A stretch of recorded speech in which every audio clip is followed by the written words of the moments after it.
fan-driven content that you get every day on The Next Round. Live daily shows, recorded shows, free of charge, plus premium content with insider information starting at just $1. And it's the perfect gift for the Alabama or Auburn fan in your family. CoverCrimson.com or thebarnauburn.com. Sign up today. Jim Dunaway, Lance Taylor, Ryan Brown. Live from the Birmingham Racecourse Casino Studios, The Next Round, presented by Bud Light, is on now.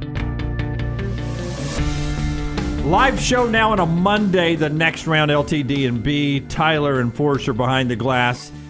Taylor Korn taking care of everything social media after a big weekend on our platform there at Next Round Live. EG is out and about reporting for us.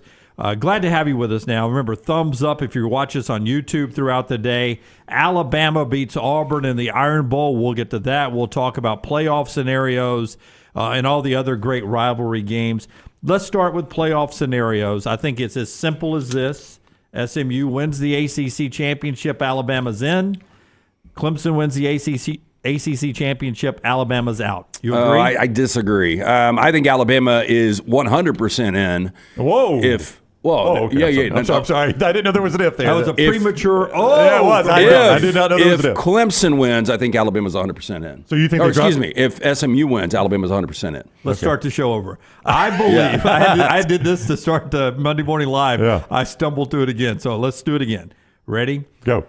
SMU wins the ACC Championship. Alabama's in. Clemson wins the ACC Championship. I think Alabama's out.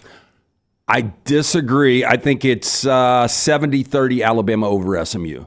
SMU with 2 losses. I never heard. Now, we heard plenty of times, hey, if you play in the SEC Championship with 2 losses, you won't be punished. Never heard that with the ACC.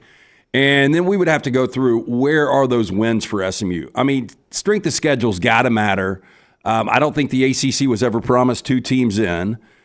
And look, I mean, who can make noise? That's what I look at right now. Look, I think South Carolina is a better team than Alabama right now. I don't think Alabama deserves to get in. But if Alabama is playing their best, they can win the whole thing. SMU has absolutely zero shot at, to me, getting to a championship game. Before you say something, Brown, would you not say the same thing about South Carolina? No, I think with the way Sellers is playing right now, I think South Carolina can make some noise. I really do. Could they not win the whole thing? Maybe. Yeah. Maybe. But again, head-to-head, to me, is the most important criteria. Yeah. But so you're like me, that if you just start with the 3 SEC teams that are in the clump there together, you go Alabama over the other 2, South Carolina and Ole Miss. Yeah, I think it really helps that South Carolina lost to Ole Miss. Yeah. And Alabama. Yeah, and Alabama, of course. But I think if they would have beaten Ole Miss, well, we wouldn't be having this conversation. Lost badly to Ole Miss, and that's hard to unsee. Yeah, I mean, if you're stacking them right now just based on the way they're playing, I would say look, all this is week to week, but I think it's South Carolina, Alabama, Ole Miss. But based on head-to-head, I mean, yeah, if you look at those 3, I think Alabama is the best option there. And then it comes down to SMU. I mean, if you are being realistic, who is the better team, Alabama or SMU? Again, Alabama is wildly inconsistent. The best Alabama's better. Yeah. There's no doubt about it. I mean, the best Alabama is better than most teams. Ask me the question again. We're going to do this about again? SMU and Alabama? Yeah, who is the better team, SMU or Alabama? Are we playing the game in Norman? Is Dick driving the bus? If we play it in Norman, Oklahoma, okay. I'm going to take SMU. I'll tell you this. If the game was played in Dallas tomorrow, Alabama would be a touchdown favorite. They probably would be. Yeah. That tells you a lot right there. Look, I don't think Alabama is at all deserving of a playoff spot. They are not. I don't think Ole Miss is, and I don't think South Carolina is, frankly. I think South Carolina is playing their best football right now, but a season has got to matter, right? And they've got 3 losses, and I just don't think they are deserving of a playoff spot. Week 8, Week 12 can't be more important than Week 1 and Week 4. I just don't think it can. I think a season's got to matter. So Alabama's not deserving of a playoff spot, but the one thing a 12-team playoff has to have is 12 teams. That's right. Can't be a 12-team playoff without 12. I mean, it's really hard to pull it off. Yeah. And there's going to be 12 in there, and you're going to have to swallow the fact that probably 10, 11, and 12, you're going to argue whether they're deserving or not. Do you know how many current teams in the top 25 Louisville's beaten? Louisville's beaten? Yeah, Clemson. I mean Clemson. Yeah. SMU. How many top? Yeah. Who we got? Now back to the SMU Alabama argument. Right. How many current top 25 teams Has SMU beaten? I am going to wager a guess that number is 0. I'm going to say 1 because of your Freudian slip. I don't know which one. It's 0. 0. Louisville's there. I mean, when they played them, they were ranked. Yeah. Right. When they played Pittsburgh, they were ranked. And that's the whole thing. Little T and I were discussing this. Little T was working on something for social media, and she's like, man, this whole top 25 thing, I don't know how to do it. And I said, I've never known how to do it either. Do I say they were top 25 when they played, or they're where they are now? Yeah. I mean, and I don't know how the committee views it. I really don't. The committee will view it by their final ranking. So the teams that are in their top 25. And that's what I told end. Little T. I said, if you want to put it in the graphic, just put record versus current top 25 teams. If you guys want me to play spoiler, I'll go ahead and play spoiler. I don't know the Do answer, it. but I'll tell you what will happen. Because if you notice at the bottom of the bracket this past week, you had Texas A&M losing at 20 and Kansas State losing at 24. Okay. The key to watch tomorrow night is who slides into those two slots. Does A&M stay in the top 25? Probably so, which bolsters up some SEC teams. Not Alabama, because Alabama didn't play Texas A&M. But who slides in for Kansas State? You're going to use a lot of what you're building at the top. Who slides in there? Now, Texas A&M staying in, by the way, helps South Carolina, because South Carolina has a win over Texas A&M, don't they? They do, yeah. There's a significant win over them. Yeah, so that's good for may be maybe South Carolina's best win. It's going to be Louisville's probably sliding Louisville's in. second among others receiving votes in the AP, so they're close in the AP. If Louisville slides in, then that's going to help an ACC case like SMU. Did SMU beat Louisville? SMU did beat Louisville. okay. Yeah. So that's that gonna would be help their top SMU. 25 and win. Louisville beat Clemson. So to me, that's going to slide. If they slide in Louisville, then that's going to help SMU should they lose the ACC Championship game to replace Kansas State. But if they slide in a former Alabama opponent, say LSU, who just won this past week, stinky LSU. Oh, boy. If they slide stinky LSU in That's there, a hard sell. right? It's 8-4 LSU. Then, I mean, you're talking about 8-4 teams at the bottom. If they slide in stinky LSU at the bottom, they're making a case for Alabama staying ahead of SMU. Alabama's odds went from last week at this time 40-1 to win a national championship to 18-1. I remember walking down the hall with Forrester last Monday or Tuesday, and he said they're going to find a way to get into this thing. And another thing to look at, this is all about money. Who brings the eyeballs? It's Alabama. Whether you're an Alabama fan or you absolutely hate the team, they are the most polarizing team once we get to December every single year in college football. People hate them right now. They hate them. Now, another thing to look at, SMU, those big pockets. If you're a committee member, you got to call, hey, meet me at Starbucks. Guy offered you $10 million to be the hung jury. SMU deserves to be in. I mean, can you look? I'm just saying. Hey, it's worked for the Olympic Committee for years. Those people have built the mansions. IOC. That's what they do on this stuff. Yeah, and I'm just saying we've gotten so big in this. And look, that's one of those things that seems really far fetched. It's like the juror that gets approached by the mob. Hey, look, and it's hung jury. He knows, hey, guilty, guilty, guilty. I didn't see it, man. I got my shadow of doubt. I got to tell you. We should go ahead and write the screenplay. This would be a great thriller. If we all of a sudden have oil people paying off committee members to get their college. You know, you can have all the sex and music and drugs of college life, sports, oil money, and then they're paying off to get their teams in the playoff. There's somebody gets rubbed out, a murder because it's about to be leaked out. I mean, this could be just 2 hours and 20 minutes of gold in the theaters.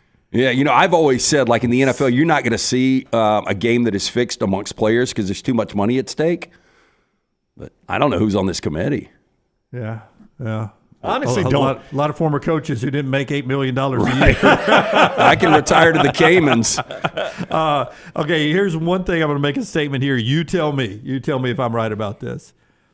When we were discussing 3, 4, 5, 6 on who gets into a 4-team playoff, it felt like we were leaving out a team or two that probably deserved to be in the playoffs. Florida State last year deserved to be in. I forget which one was left out, Baylor or TCU, or both of them that one year, both right? Of them were left out, yeah. One of them or both of them deserve to be in the playoffs. When we leave out a team this year, even if it's Alabama, it's not going to feel the same way Because if Alabama's left out, we're going to be able to say, well, dude, you probably should have won in Norman and wouldn't have had this debate. Or if you beat Vandy, you don't have this debate. You're a 3-loss team. Leaving out a 3-loss team, you're not going to have the same debate as leaving out unbeaten Florida State. And I think Alabama fans at this point are a little excited that they might be able to slide in, but I think there's other Alabama fans that are like, we really don't deserve to be in. I think the only team that really, outside of Lane Kiffin, I don't think Ole Miss fans think they deserve to be in. I do think South Carolina fans, just because they've never tasted that, they're like, we're red hot right now. And you don't know we deserve to be in this. You don't know if you get another chance. I think Alabama fans think, we were in 8 of the 10-14 playoffs. We're sort of Augusta National. We don't need to public course this thing up a little bit here. We're okay not being in this one with our 3 losses. South Carolina may not be in this situation again. Yeah. They're fighting for it. Lane Kiffin fighting for it. He's publicly fighting for it. I've yet to talk to an Alabama fan that thinks they deserve to be in. But they all say, look, if they get in, I want them to go win it, and I'll watch the games. Trust me. Yep. And, you know what's crazy, and I don't know if you were going to get to this or not. I don't know if it's on your script. But now with expansion with a 12-team playoff, the ACC could be won by first-year SMU.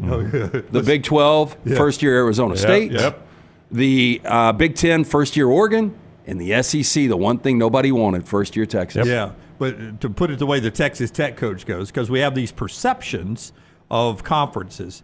And what LT's just saying is that every conference this year could be won by a team that the conference they're winning perceive their old conference as lesser than. For instance, Texas, Big 12 school wins the SEC. Oregon, Pac-12 school wins the Big 10. SMU, American Conference, wins the ACC. So all of our perceived we're better than you that we have in every conference gets blown out the window this year. And you said it on Wednesday, and we all agreed in our conversation, of all the public relation hits this year, maybe the SEC has taken the biggest one. Oh, I think they have. I do. And look, I don't know what the percentage of fan bases are that actually pull for their conference. Like, I know you are Jimmy SEC. I am. That stuff doesn't bother me. But if I am on that side, boy, you don't want Texas to win this conference. You don't want Oregon to win the Big Ten.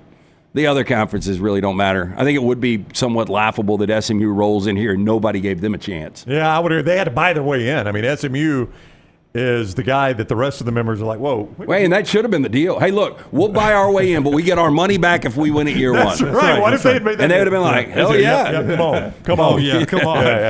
Yeah. Double your initial deposit. Yeah. I mean, but no, SMU's the guy that shows up on the first tee on the Saturday groups, and they're like, who let this guy? When did he join the club? Tony, why did you bring this guy in? We needed members. SMU had. They had the whole initiation fee up front. We had 2 tee times. We had 7 guys. I mean, Alabama has seemed to get the benefit of the doubt every time one of these things comes down. And that's why a lot of people are like, okay, I'm a little tired of this. Yeah, well, do you think the committee hears that and they're like, hey, let's throw a curveball? No. You know, because we had the voters the one year they took Charles Woodson to win the Heisman. Hey, let's give it to a guy that plays a little defense. Let's give it to one of the smaller guys. Like, I think South Carolina's got a big enough fan base, and they're an interesting enough story right now that I think they would be something that a team that people would be interested in. How many people are really going to be interested in watching SMU play? And if they lose this game. That is part of your problem is when you start talking about brands. You got Boise State in this thing, not a brand, and they're probably going to get a bye. Indiana, not a brand. Yep. Arizona State's probably going to be in, or Iowa State. Not a brand. SMU, not a brand. I mean, you can scoff at this discussion, but you can't tell me that when ESPN's paying this kind of money, at some point somebody doesn't have a brand discussion in this room. Let me show you the BCS bracket here, the way the bracket lays out the seeding, not the rankings, after we tell you about a couple of our great sponsors. And we'll check in with a couple of our friends, including Andy Staples' bracket, the way he sees the playoffs. Inverness Country Club gets us going today. A great holiday gift for you and your family. Yeah, Brown talked about that first tee box.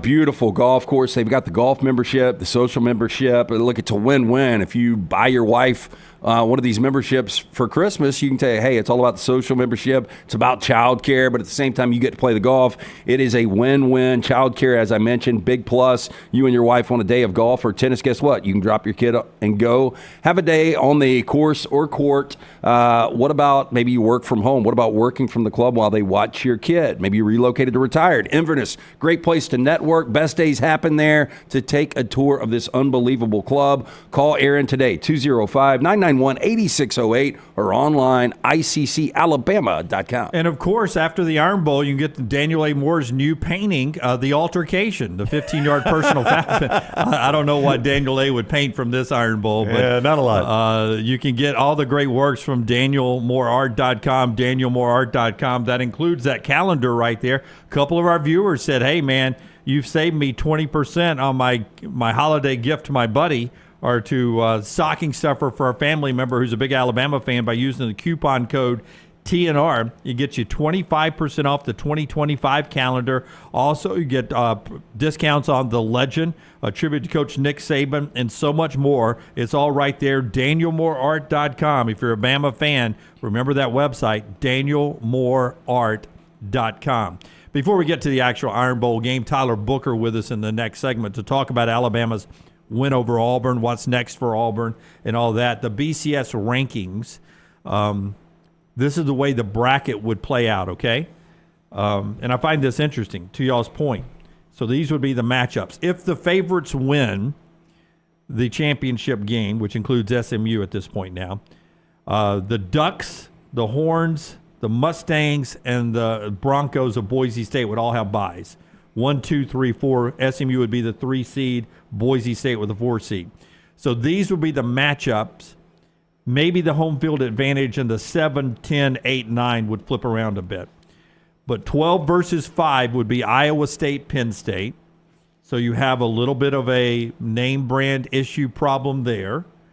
How good of a football game would that be? It'd be good. Yeah. Yeah. I still don't believe in this Penn State team. Now, as soon as I say this, they're only a 3.5-point underdog. I thought that number would be a little bit bigger for the Big Ten championship game. So, they've got an outstanding opportunity based on where that number is set to win that game. But I think Iowa State, on the right night, can play with Penn State. What about Arizona State? Is Oregon? Arizona State's hot right now. Yeah. So, about the same. I actually like Arizona State to win that game. I think that's a good draw. I think Penn State's one of those teams that, is kind of ascending. No, I think they're pumped up a little bit just based on record. Yeah. 11 versus 6 would be Alabama, Notre Dame, according to the BCS. Obviously in South Bend, I think that would be, Alabama has not played well away from Bryant-Denny Stadium. That's your concern if you're an Alabama fan there. I just wonder, Alabama played with much more edge Saturday than I had imagined that they would. I don't know what went into that. We'll ask Tyler Booker in about 10 minutes or so. I think Alabama would be a 1-point favorite. Maybe, and you just wonder if a new life, to steal from Daniel A. Moore, if a new life would affect the way Alabama approaches this. Yeah, it's almost like Milroe needs a little time to reset. I don't know. But I right now, the way they're playing, Notre Dame would win that game, in my opinion. But to your point, Brownie, and to your point, LT, and to my point, so it's our point, the TV partners, they need that game. Oh. They would love that game. Because if you put South Carolina at Notre Dame, what does that do, ratings-wise? Not as good. Not as good. It's still going to be really good. Some of that depends on the window they put it in. You got a Friday night primetime game and a Saturday night primetime game. I think Bama Notre Dame would be in one of those two slots. But it'd be the Saturday primetime game. I would think so too. Yeah. Difference in $15 million to $12 million. I don't know. I think probably 15 to 10, 16 to 10. Do you not think that there would be a possibility at that point that Alabama Notre Dame would be the most watched college football game of the year? Yes. I think so. Yeah, I think so. Yeah, because it is current. Well, I'd have to go back and look what it currently is. I don't think it'll be Ohio State, Michigan when the numbers come out, but maybe so. That was a much closer game than everyone imagined, and it had some intrigue. Indiana, Georgia in Athens. Indiana, not a name brand. Ohio State, Tennessee. Oh, that's a fun game now. And Knoxville or Columbus, depending on how you think that would fall. Tennessee, I mean, boy, when they got down 14-0, that looked a little bleak for them. They'd given up a kickoff return. Sampson had fumbled. I thought, Tennessee is playing with the weight of the world on their shoulders. Is this going to be? I did too. Is this going to be Ole Miss at Florida, Alabama at Oklahoma? But to their credit, once they turned it, they dominated that game. The problem was they got up 14-0. Too quick. Yeah, I mean, it was only 5 minutes into the game, but you started to think the way Vanderbilt can kind of milk that clock a little bit, and Nico doesn't seem like a quarterback on the road that's going to be able to lead you back from double digits, but give Tennessee a lot of credit. They were calm, they never panicked, and they found a way to win that game. We just saw what Ohio State does against a good defensive front, and it is not pretty. Yeah. So Tennessee at Ohio State, I think, would be a fascinating game. Those BCS numbers from Bill Conley of ESPN, and he says that's where Alabama is, that they're ahead of South Carolina. They're ahead of Ole Miss. They're ahead of Miami.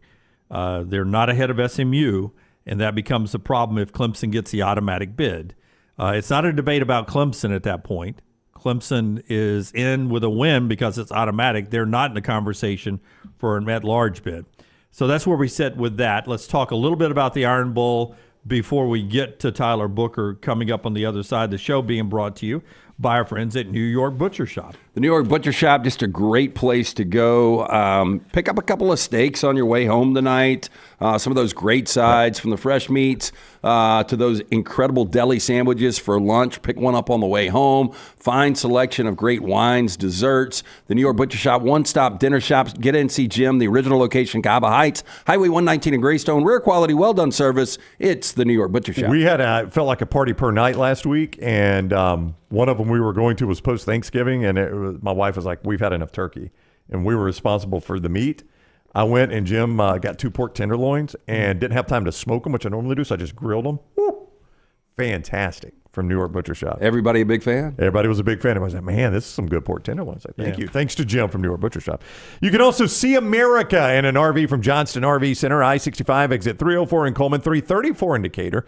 That's where you find Johnston RV Center. And right now they got great deals to go see those leaves change, maybe catch a little snow on the ground. How about doing that in a travel trailer starting as low as $145 per month? How about doing it in a fifth wheel, savings of $45,000 and more? I-65, exit 304 in Coleman, 334 in Decatur. RV warranty forever. Make sure you got a lifetime warranty on anything that is new or qualifying pre-owned. See all of this at johnstonrvcenter.com. 5-1 landmine believer, I believe exactly with you. How is Alabama the only team penalized in that sideline scrum there? You go back and watch some video. There were some punches being thrown from both sides there. It just how that's not offsetting penalties, I have no clue. I've never seen anything like that, really. Yeah, it was wild. When you have a scrum like that and you have two guys get penalties, but it's the same team? Yeah, generally in the first offense, it is, and this is EG's video of it, generally in the first offense, it is offsetting penalties, and everybody gets the warning, and everybody's like, okay, from this point on, we're not automatically doing offsetting penalties. You're thrown out of the game, okay? That's how we get control of the game. I was a little surprised they didn't do that. I know family can wear you down over the holidays, but I have never seen this many scuffles, scrums. A lot of it was the flag plant, but even in the NFL yesterday. Yeah. Chippy Day all through the weekend. Clint Lamb, covercrimson.com from the press box, had an interesting video as well where you could see a couple of the white jerseys throwing the punches as well. Not landing. You can just see them slinging it. And they're bench guys, and that's why I thought also it should have been offsetting penalties. We're going to talk to Tyler Booker in the next segment, so we'll talk a lot of Alabama there. So let's spend the few seconds we have here before our next break looking at the Iron Bowl through the Auburn loss. So no bowl game, 5-7. National Signing Day is Wednesday, coming up day after tomorrow. Big day for Auburn to land a top 5 class.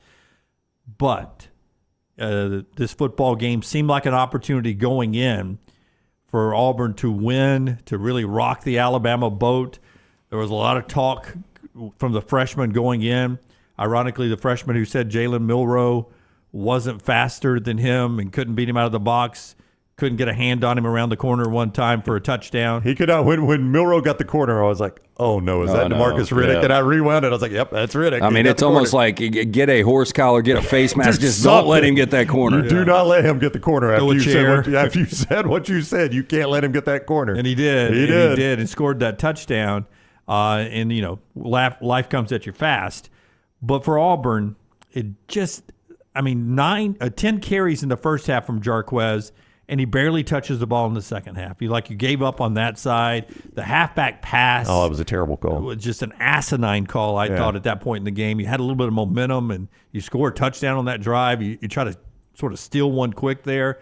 I just didn't like the way the whole day went for Auburn. Well, I just thought, Scott disagrees with me. I thought the game was lost, and Scott and I have already had a conversation about this. And he's an Auburn fan, Scott is, so he's looking at it from Auburn perspective, and he makes good points. I thought the game was lost at the end of the half when you settle for a field goal there. I know Auburn's offense is giving you no reason to have confidence in it, but if I'm Hugh Freeze, I'm keeping gas. I'm telling my team we are here to pull the upset. Forget field goals. What do you have to lose right there? It was still it made it a one-possession game. That's what Scott said. Yeah. I know it made it a one-possession game. I was back and forth on it. I said, look, you could do this either way. If he goes for it, they get it. It looks great. But if they don't, then they're like, why in the hell didn't he go for it and make it a one-possession game? Okay, but tell me. I don't know what reason you have to believe that the fourth down play wouldn't have gotten blown up. Oh, it probably does, which is where you said, then why are you arguing they should have done it? And it's a great point, and that's Scott. probably what Hugh thought. You know what? If I go for it here, we're not going to get it. I don't think Hugh also kicked that field goal, Scott, thinking, hey, we are in this game with a field goal. He knew better than that. Hugh's not a dummy. That was a win for Alabama. The field goal was a win for Alabama. It was. Because you tell me the difference, Scott, and I'm going to agree with Brown here, and I rarely like this, but in the first half, you had 4 trips to the Alabama red zone, and you choose to go to the locker room with 2 field goals. Would it have felt any different if you'd gone to the red zone 4 times with 1 field goal and you didn't make it on the 4th down? It was the same situation. That was an emotional win for Alabama when you go to the locker room with another field goal. No, I think going to the locker room at 14-3, having just gotten stuffed, would have been I agree with Scott. Disastrous. I agree with Brown. It's easy to say now. Yeah. No, look, it's easy for me to sit on my couch. The far more egregious issue is the halfback pass. Oh. And Scott's 100% on that one, right, Scott? Yeah. Terrible. I don't understand what you're doing there. You were actually moving the football. And was it first down? I believe it was. It was. You're moving the football. And why, Alabama did not bite at all. And you can criticize, and he rolled Hunter under the bus a little bit, it seemed. Oh, he did. Saying he should have thrown it back to Thorne, which if you go look at the video of that. What did he say? We just didn't coach him enough on this? We didn't coach him enough. That wasn't going anywhere if you throw it to Thorne. By the way, why are you doing that play at all? Yeah, you're moving the football. Yeah, it didn't make any sense. Nothing says you don't think your team is as good as the other team. Right. Than a play like that. That was very Gus Malzahn. I even go back. Go back to Nick Saban's onside kick against Clemson in the national championship. And I think he admitted it. We needed another possession there. We needed to steal a possession. He admitted we needed to steal a possession. That's right. He knew it. He knew it. They could not stop Deshaun Watson at that point. We were having a hard time stopping them. That's right. We needed to steal a possession. When you do something like that, you're saying the other team's equal or better than me, and you're trying to steal something at that point. You didn't need to steal something. Man, going into this game, I think a lot of people were like, man, it feels like a coin flip, although Alabama was a double-digit favorite. But if I would have told you guys that Alabama was going to turn over 4 times. Oh, I think they were in big trouble. Yeah, they lose. 4 turnovers, and it never felt like they were going to lose. Not one time. No, and that was what was weird. I think it was at halftime where Dan Orlovsky was like, I think, Auburn's been in control of this game. Never felt like that to me. I said the same thing in the postgame with Brown. I said, I was blown away at halftime. They were like, Auburn's dominating the game, controlling the game. And I was like, I have not yelled out loud one time at the television. No, it never felt like Auburn was even in the game. I lost my voice in the Alabama-Oregon basketball game, but didn't yell one time during the football game. It never felt like Auburn was going to win that game. Not one moment in that game. By the way, Mark Sears is channeling his best Jalen Milroe. Uh-oh. Mm-hmm. Up and down? Oh, my. It's mostly down. Mostly down. There was the one up. All right. That's the Auburn side. We'll hear from Tyler Booker when we come back on what went on, and apparently a tear-jerking, emotional post-game conversation from Tyler Booker to his team that even had Jalen Milroe in tears. We'll talk to Booker about the emotions of the Iron Bowl win when we come back on the other side of the show, being brought to you by our friends at A+, the folks that changed Brown's home. A+ Tile Home Remodeling is the name of the company Jimmy D is talking about right there, and they can change your home too. Brad Bell is the guy that runs the show there, and he came in when it came time to redo the master bath in our house. My wife had scoured the internet looking for the right person for the job. She picked Brad after a deep, deep dive. I'm glad she did. And we called him up, 205-422-1758. That's his number, 205-422-1758. He came out, he looked, he didn't just go through the motions and say, this is how we're going to do it. He said, give me your vision, I'll make your vision happen. And boy, he did, and we love it. You can see more on his website, aplusbathandkitchen.com. That is aplusbathandkitchen.com. He specializes in master bath, kitchen, and master bedroom closets. Not all he does, but that's his specialty, and it's where you'll get your money back when you go to sell your home, and you'll enjoy it while you own your home. Here is his number, 205-422-1758. That is 205-422-1758. Brad Bell, A-Plus Tile Home Remodeling. Tyler Booker is next. Follow The Next Round on Twitter, Instagram, and Facebook at Next Round Live. Hey, for all of your IT and printing needs, reach out to our friends at Xerox Business Solutions. Look, I'm still one of those old school guys. I print my notes every single day for the show. If you watch the show here on The Next Round, you see all the notes in front of me. From day one, Xerox Business Solutions, they've been with us here at The Next Round. Local for over 45 years. For all of your IT and printing needs, visit XeroxBusinessSolutions.com or call 205-969-3000. That's 205-969-3000. Hey, this is Matt Roth, the franchisee of Walk On Sports Bistro in Birmingham. With the kickoff of football season, come visit us at one of our 3 locations, Stadium Trace, Greystone, or Trussville. Come enjoy our scratch kitchen menu while watching one of our 80 TVs. Whether you're looking for a pre- or post-game celebration, game day, or date night, we've got you covered. It's all about the win at Walk On Sports Bistro. Walk On, where everybody needs a little playing time. If renting is putting a dent in your bank account, here's your sign from the universe that it's time to buy a new home. And who better to help you through the ins and outs of home buying than our friends at Mortgage Right. With Mortgage Right, you don't have to worry about becoming a short notice mortgage expert because they do all the heavy lifting for you. They're trusted mortgage professionals, and they'll help you choose the right mortgage option and stand by your side every step of the way. Visit mortgageright.com/TNR to buy before renting runs you dry. That's mortgageright.com/TNR. NMLS 2239, Equal Housing Lender. Happy football season. At The Next Round, we strive to make our loyal listeners feel like they're a part of the action all season long. My name is Emily Grace McWhorter, and I do that by bringing you along for any given Saturday in Auburn or Tuscaloosa. From pregame warm-ups, touchdowns that make you feel a part of the play, and everything in between, our goal is to make you feel like you're inside Bryant-Denny or Jordan-Hare. Follow along on our social media at Next Round Live on Instagram, X, and Facebook. Also, check out thebarnauburn.com and covercrimson.com while you're at it. Here's to fall Saturdays. From the creators of The Next Round comes 2 new sites, covercrimson.com and thebarnauburn.com. 2 team sites with the same excitement and information-driven content that you get every day on The Next Round. Live daily shows, recorded shows, free of charge, plus premium content with insider information starting at just $1. And it's the perfect gift for the Alabama or Auburn fan in your family. Covercrimson.com or thebarnauburn.com. Sign up today. At Academy Sports and Outdoors, we believe the best holiday fun happens out there. On the driveway with a new basketball hoop, out back around the fire pit, or up in the deer stand. No matter your fun, we've got it. The right stuff at the right price. Academy. Have fun out there. Buying that perfect home is one of the most important financial decisions you'll ever make, so it's crucial that you have the right partner to help you through the process. Hi, I'm Lisa Zeig, Vice President Mortgage Loan Officer for Bryant Bank, and I'm here to tell you that we are that partner, making it easy to buy with confidence.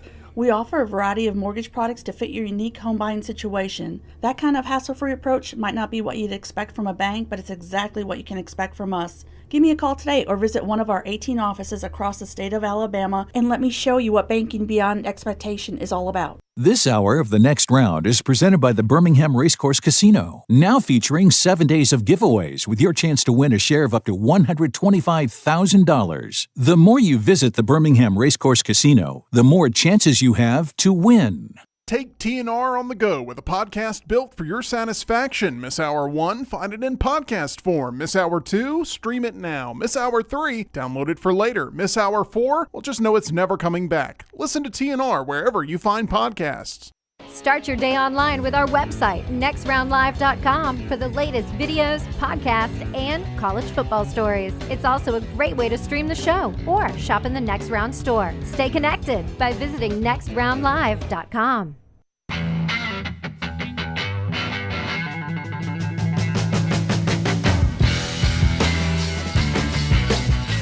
Tyler Booker about to join us here. We're about to talk about Alabama's Iron Bowl win and the possibility of the playoffs straight ahead and a little emotions in the locker room.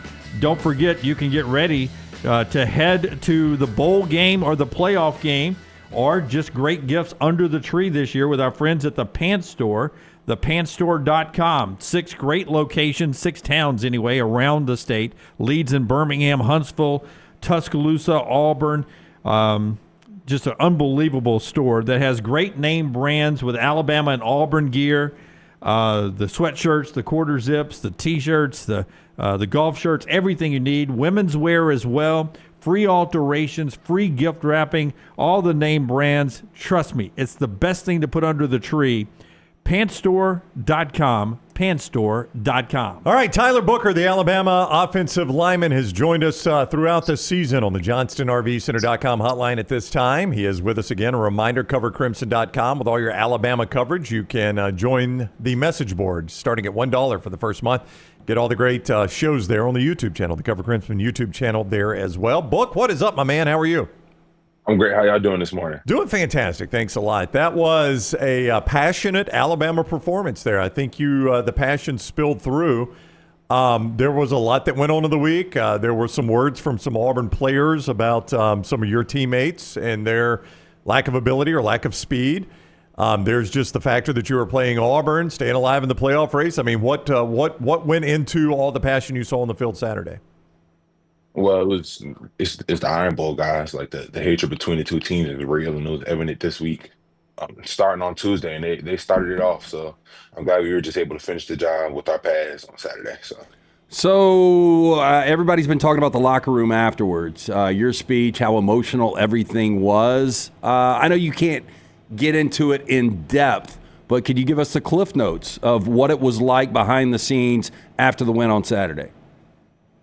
Just a lot of appreciation and reflection on how far we've come as a team. Like, yeah, we've had a lot of ups and downs through the season, but to see how much we've all grown as men and how that adversity is going to set us up for the future in our lives, just not just football, but just in our lives, like being able to go through there and go through that adversity and respond and be able to come out and have a dominant performance like we did Saturday. That's something that we can learn from and take with us for the rest of our lives. Obviously, you're in the football building there. So for those of us on the outside, tell us what's going on now. There's no SEC Championship game, and you don't know what the next game is. There's still a chance of the playoff. So what's the team plan this week? How are you guys approaching this week? I'm just staying ready and being prepared for whatever happens next. So if somebody was to ask you, though, why do you guys deserve to be in this college football playoff? I feel like the playoff is designed to have the 12 best teams in the country, and then if you turn on the film and think that Alabama is not one of the 12 best teams in the country, I don't know what you would define as the 12 best teams in the country, because the schedule that we play, the talent that we have on our team, I definitely think we're one of the 12 best teams in the country, and our record might not be the prettiest, but when Alabama comes to play, we are definitely one of the 12 best teams in the country. I mean, there's no doubt it was a disappointing trip to Norman a couple of weeks ago. Can you walk us through how your team reacted in practice? I mean, Saturday's game showed that there was a positive reaction, but what was it like just kind of resetting after what happened in Norman versus what happened Saturday? We all just said, so what now? What, like, that happened? Like, what can we do about it now? Nothing. What we can do is focus and prepare to make sure that we don't have that same result again. That was the message. Can you I don't know how to ask this question, but like old school people call it bulletin board material. You referenced it earlier, DeMarcus Riddick's comments about Jalen Milroe and Ryan Williams. When it makes it to the locker room, can you tell us how that makes it to the locker room and what a reaction is like when something like that happens? Honestly, we all just laughed at it because we knew that he was going to have to see us eventually, and he did. And I think Ryan showed how special he was, and Jalen showed how fast he was. So I think he's going to have to go through a little bit of media training this offseason. Look, you've played in this game before. Was this and look, and I know the Georgia game was big, the Tennessee game, all these games are big, but was the emotion level different for this game for you guys, just knowing what was possibly at stake? I feel like the emotional level was different because it was the Iron Bowl. it was definitely the Iron Bowl. It's one of the most coveted rivalries in sports. So to be able to play in the Iron Bowl, especially with it being at Bryant-Denny, especially with it being some of our seniors' last game at Bryant-Denny Stadium, we did it for them. Yeah, so a lot played into it, and not so much the playoff and everything that surrounds that. We're just focused on teaching Deshaun Reddick who Alabama is. That's what we're focused on. So I don't know how to grade film, but when I watched the game, this felt like this was the best 4 quarters from your unit, the offensive line. And I say that because Jalen's pass protection in the pocket, but also the running of Jam Miller and Justice Haynes. I thought this was the best performance with traditional run plays. How did you see it, and why did you have success?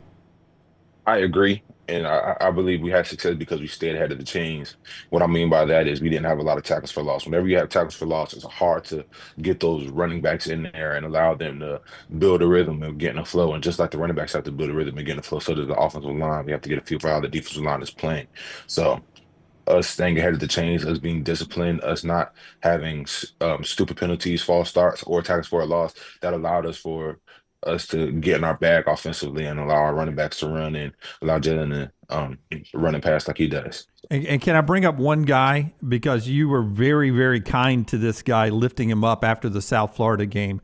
I thought Wilkin Formby, again, I'm just a guy sitting on a couch. I don't know football. But I think he came in and played tremendous once he got into the football game Saturday. What did you see from Formby when he was in there? I think Formby played a really great game, and I'm very proud of him because he didn't let what everyone on the outside say derail his improvement. And I'm very proud of everybody on the offensive line. Like you said, as a unit, this is probably one of our best games. So that's just a testament to how we prepare and what we expect to happen. You have to expect to be able to run the ball. You have to expect to do all the things that you want to happen. You have to see it and claim it. Tyler Booker is with us, covercrimson.com. You can join for $1 for the first month at covercrimson.com and get a lot of that original content there as well on the Cover Crimson YouTube channel. I saw video, one of our people had video of you going up in the stands after the game, I think to participate in Rammer Jammer. You treated this like it was your final game at Bryant-Denny. I don't know that you've made any decision, but did you just want to soak it in case it is the last time? I just wanted to go show the fans appreciation. What people don't realize is the fans do have an effect on the game when you're there. It's worked in our favor and against our favor.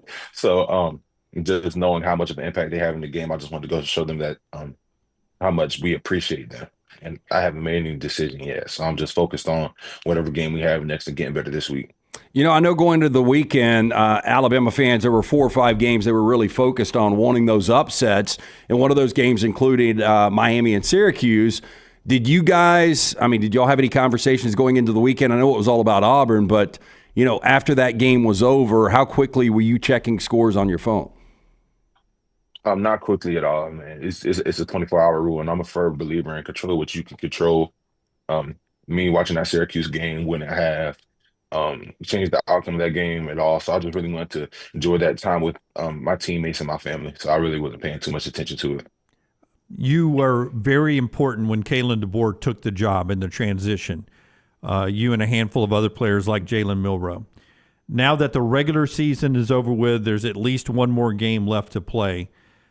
Tell everyone how the football team feels about Kalen DeBoer and this coaching staff and the job they've done this year. I feel like the love that everybody has for one another in this building is unmatched, and I don't think I've ever truly felt it before. And I feel like that's due to the circumstances that we were placed in. And Coach Saban being the greatest coach of all time, him retiring, everybody who's here now had to make that tough decision. Okay, do I want to have to come in an environment where I'm going to be compared to the greatest of all time within everything that I do, and just being able to have the self-confidence and the self-pride to come here and coach us, and us having the pride in this university to stay. The love that we have for one another is unmatched. So we love this coaching staff, and we're willing to go to war anytime, any place against anyone for them, and they feel the same way about us. So the conventional wisdom is that Tuesday night, Alabama fans need to see if Miami drops below them. Do you know that scenario? Will you even watch Tuesday night? No, I probably won't. It's gonna be so tomorrow is my girlfriend's birthday. So yeah, I'll take her to dinner. So happy birthday, Kalani. Have you picked up Kalani a present yet? I have. Okay. Do you know where you're taking her for dinner? Have you made reservations? I have. Okay, look at Buck on top of that. I didn't even know you had a girlfriend. I thought you were available. No, you don't disrespect Kalani that way. I didn't know. It's the first time he's brought her up here. Did you meet her at Alabama? Or did you know her before? I met her at Alabama. Yes. Okay. Yes, sir. Anybody else got an awkward question? No. Where is she? Is she from? Is she from the South, or is she from up in your parts of the world? She's from Mobile. I got me a nice Southern girl.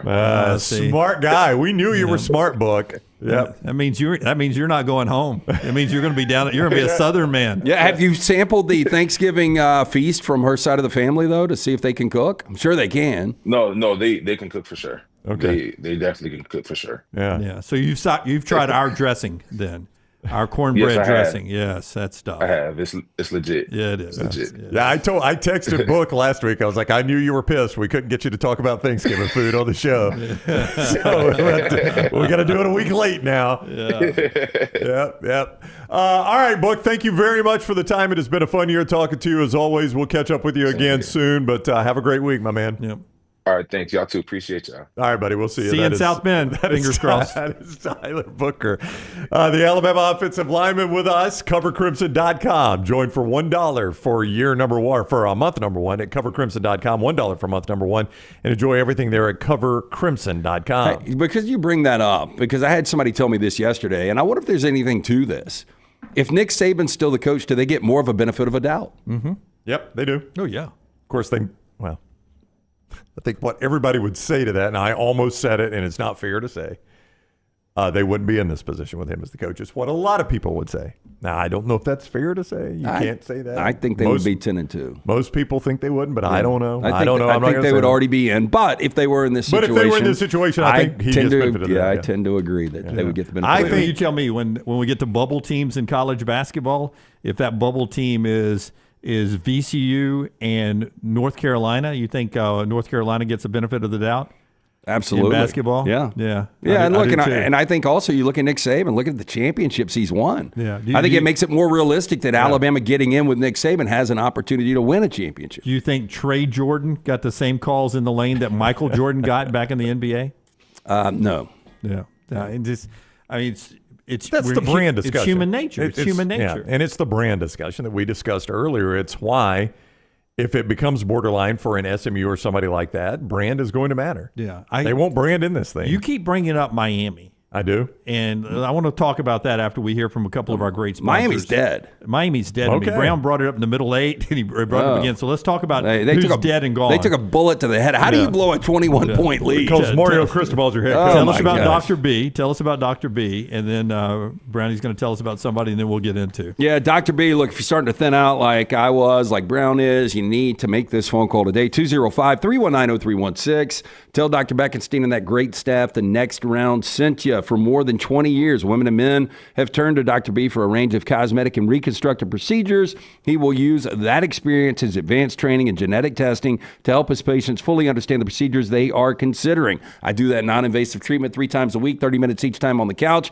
That is it. My hair has more than doubled in thickness. Call, schedule the consultation today, 205-319-0316 or t3hair.net. TheGolfist.com. That is the website that you're going to need to get all the information I'm about to tell you about. The Golfist is Birmingham's newest golf simulator. Now, they've got already open on Highway 31 in Vestavia.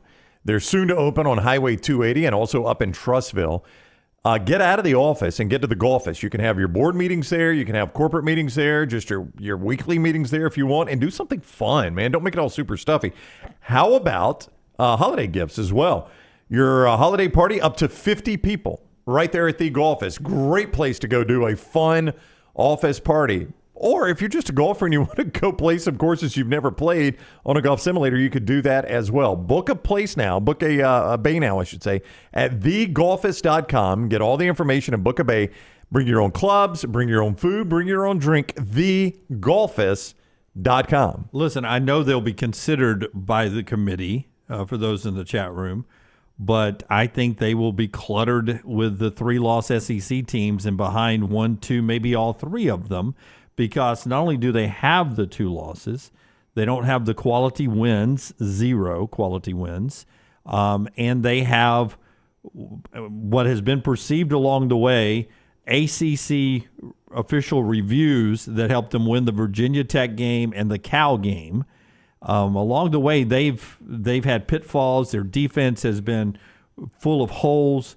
This team is not in the conversation for the college football playoff. I don't think so either. And, the only reason you would want them in is if Cam Ward was maybe your Heisman, favorite, which he's not anymore. He's down the board on that now. So I just don't see any way Miami. You saw them tumble 6 spots in the AP poll. I think that's about where it's going to shake out. They're going to be behind Alabama. I don't think they have any shot at getting into the college football playoff. I'm not making a campaign for Miami like you're positioning this, Jim. I'm just saying it has to happen. I mean, that's what you've got to look for. If Miami doesn't fall below Alabama, we're wasting our time talking about this. No, I think what we're watching is, but that's out of the – it's which SEC team is the first SEC team. Now, I will say this is interesting. Is it Alabama? Is it South Carolina? Is it Ole Miss? My only point is none of that matters if Miami doesn't fall below those SEC teams. Yeah, I agree. I mean, I just assume making that's going to happen. Well, you're making that assumption. I don't know if everybody's aware of that. So I assume Clemson's going to fall behind them all, too. They're ahead of them right now. I assume Clemson's going to fall behind them, too. Yeah, they lost, and they're right ahead of them. Miami was 6 spots ahead of, or 7 spots ahead of Alabama. I mean, right now that's a big fall, 7 spots. It is. SMU 0 top 25 wins. We'll see what happens with Louisville tomorrow night. That would be the same for Miami unless Louisville gets there. So you might see an ACC push if Louisville is in the top 25. Yeah, to me, that is what you're watching for tomorrow night: is which SEC team is first and who slides into Kansas State's spot at the bottom. If it's Louisville, then SMU is in this thing, win or lose. So if it's LSU or somebody that's on Alabama's schedule, I don't know if there's anybody else you can prop up in there for Alabama because Missouri's going to be solid in. To me, is it Louisville or is it another SEC team? So you keep saying which SEC teams first. Do you think there's a possibility that this committee jumps South Carolina over Ole Miss and Alabama? There's no way. I don't think so. That's the debate. I mean, Brandon Marcella, who's on the middle 8. He has South Carolina ahead of Alabama. He does, but he said he doesn't think there's any way the committee will. And I don't either. But you know what's interesting is if you look at all these experts and it's like their 12 playoff teams, who they think is going to be in. I think I've seen 1 or 2 Bama. I've seen 1 million South Carolina, but I just don't think the committee is going to put South Carolina in front of Alabama. Keep in mind, it was 13, 14, and 15 this past week, and South Carolina beat the number 12 team in the playoff committee's rankings. That's the only reason I'm saying there is a chance, but I think they were Alabama, Ole Miss, South Carolina for a reason. The committee already took into consideration the outcomes of the Alabama-South Carolina game, the Ole Miss-South Carolina game, and decided it was Alabama, Ole Miss, and South Carolina. So I think those 3 will stay in that scenario. I agree. And move up, and Clemson and Miami will fall behind them. And we'll just see about SMU. And I think it really comes down to, at the bottom, if Louisville slides back into this thing, they're telling you SMU's win is in, and it's as simple as this.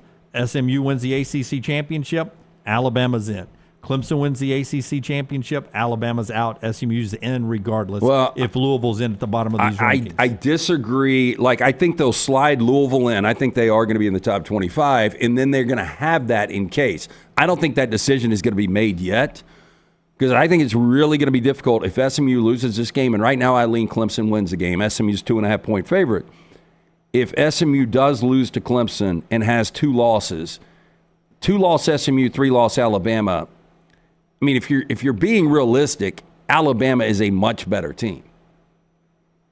So I don't know how you put SMU in front of them, but there's a possibility. It becomes, what's the argument always, most deserving? I mean, it was last year with Florida State and Alabama, best versus most deserving. Would you say Alabama's better than SMU? I think most people would. Is SMU more deserving? I don't know. I don't know. Yeah. I mean, that's the eye of the beholder, if you ask me. I think, in my opinion, if SMU stays ahead, it'll be this. SMU is a 1-loss regular season team in a Power 4 conference, and Alabama was a 3-loss regular season team in a Power 4 conference. And then SMU's other loss to get them to 2 came in the extra game of the conference championship, and they won't be penalized as much for that. I think it's different, though, when it comes to the Big Ten and the SEC. We heard about those teams not being penalized. We never heard that with the ACC. I just or the don't Big know 12. if the ACC or the Big 12. Well, the Big 12 is obviously not in that situation this year because neither of their teams are going to be in the top 12. Right. Or both their teams are going to be in the top 12.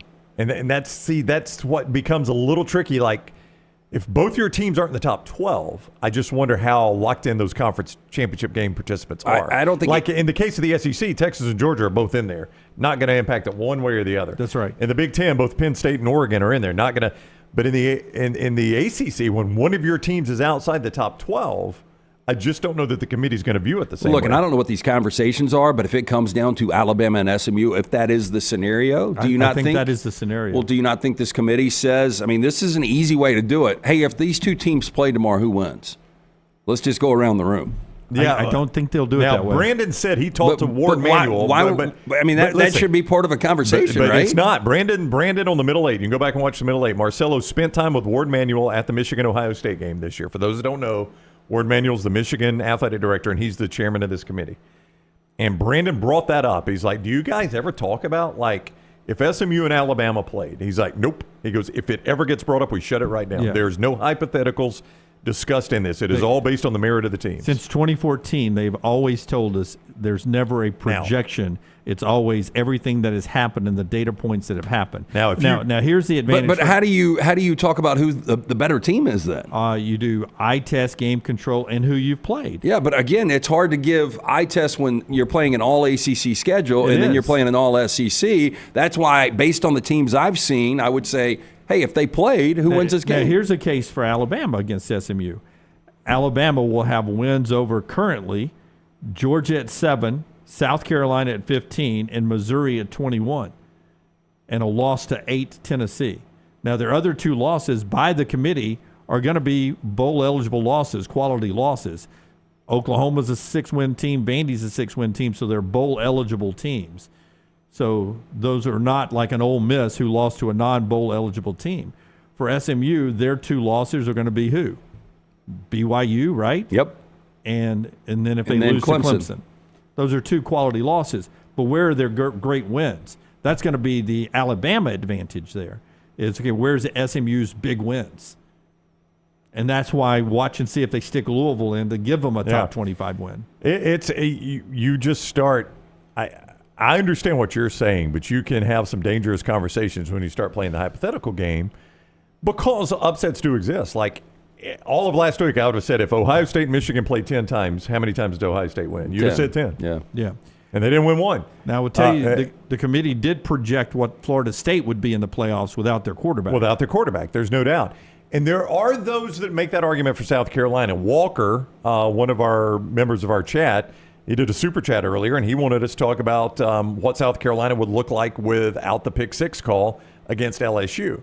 I don't think they'll factor that in. Lenore Sellers missed the second half of that game. That just does not feel like something they'll factor in. I know they're supposed to look at injuries. They say they do, but do you guys? That is a talking point they talk about, and Shane Beamer is talking about it. A lot of people who are in the media that are pushing for South Carolina, they have brought that up. And I would tell you that, does anybody believe in our chat room that Alabama played a chunk of their season without a healthy Jalen Milroe? A lot of people believe that, and he was never on the injury report or anything, so it's hard to say he did. Yeah. But the Sellers missed the second half of that game. Y'all both watched that game like I did. Yeah. Robbie Ashford came in, and he didn't throw the ball any, but they kept moving the football. I would have flooded. I would have had Jalen Milroe on Good Morning America today, saying, I played three broken ribs. I had 3 broken ribs and a spleen that they had to put back in my body. Yeah. I actually had now I'm running around with an elephant spleen. I had a spleen transplant. Well, that's a big spleen. Hey, where is strength of schedule right now with Alabama and SMU? Let's talk about that later on in the show. Yeah. We'll bring it up. FPI shows it is not even close. The conversations there, we got a lot of great games to get to. We haven't talked about the great games, including what was a fun, clean, old-fashioned hate back on Friday night that Georgia survived against Georgia Tech and everything else that went on. Just a really interesting rivalry weekend. The show being brought to you by a couple of great sponsors. One of them is our friends at Storm Restoration Roofing. Greg from Pell City. He's right there ready to help you with a free no-cost roof inspection. Trust me, Greg enjoyed Thanksgiving, but he's in great shape right now. I would say Greg's in the best shape I've seen him since I've known him, and that's been almost 20 years now. Locally owned Storm Restoration Roofing. Greg from Pell City, Andrea, his wife, and he's ready athletically to jump on top of that roof right now and give you a free, no-cost roof inspection. Absolutely free. A-plus rated with the Better Business Bureau, and Greg's relationship with the insurance claims guys, the providers in our area, helps you when it comes to a claim. He does roof replacements. He does storm damage repairs and everything else. Storm Restoration Roofing, 205-542-3531 for that free no-cost roof inspection, and also Greg from Pell City on Facebook. And also our friends at Rodney Scott. Just a chef's kiss to the spatchcock? Spatchcock turkey. I had it several times over the weekend. It was delicious every time, from putting it on the plate day after Thanksgiving to sandwiches all weekend. So good. Yeah, look, and it again, coming up for the holidays, you can do spatchcock turkeys. We'll have more information on that. But if you're just looking for a great lunch or dinner, stop in, enjoy Rodney Scott's. There's a location in Homewood. There's one in Trussville. That Pit Cook barbecue, the great sauces from Rodney Scott's. Support local this holiday season. Rodney Scott's Barbecue, locally owned and operated. Gift cards, great stocking stuffer. You can get those right now. Go to RodneyScottsBBQ.com or get in for lunch or dinner. One of those two great locations, Homewood and Trussville. It's Rodney Scott's. Take the next round anywhere you go with official Next Round gear. Buy yours today at nextround.store. Hey, let me tell you about our friends at Urology Centers of Alabama. Compassionate and comprehensive urological care with 35 physicians, 17 locations across Alabama. Their patient-centered approach to all of your urological needs. Remember, they've got that new men's health center. It is beautiful, helping men with a wide range of sensitive male issues in a comfortable environment. You can always go online, visit urologycentersalabama.com, schedule an appointment with one of their many urologists today. Are you tired of buying your CPAP mask and supplies online only to be disappointed? It's time to visit CPAP Plus, your locally owned and operated CPAP shop that prides itself on personal service. Come see what you're buying at CPAP Plus with 3 convenient locations in Pelham, Highway 280, and now open in Trussville. Drop by for a free CPAP checkup and free filters, no appointment needed. Plus, sign up for their giveaway for a chance to win a free travel CPAP machine. Just Google CPAP Plus or visit any of those 3 locations. Hey, Lance Taylor from the Next Round to tell you about one of our favorite places for breakfast, lunch, and dinner. That is Hamburger Heaven since 1982. Hamburger Heaven has been serving Birmingham's best hamburgers, cheeseburgers, French fries, hand-spun milkshakes, and sandwiches made fresh to order. All of their ingredients are fresh and prepared daily. This includes their beef, always fresh, never frozen, hand-pattied each and every day. For breakfast, lunch, or dinner, visit any of the 4 locations, Highway 280, Irondale, Gardendale, and Homewood.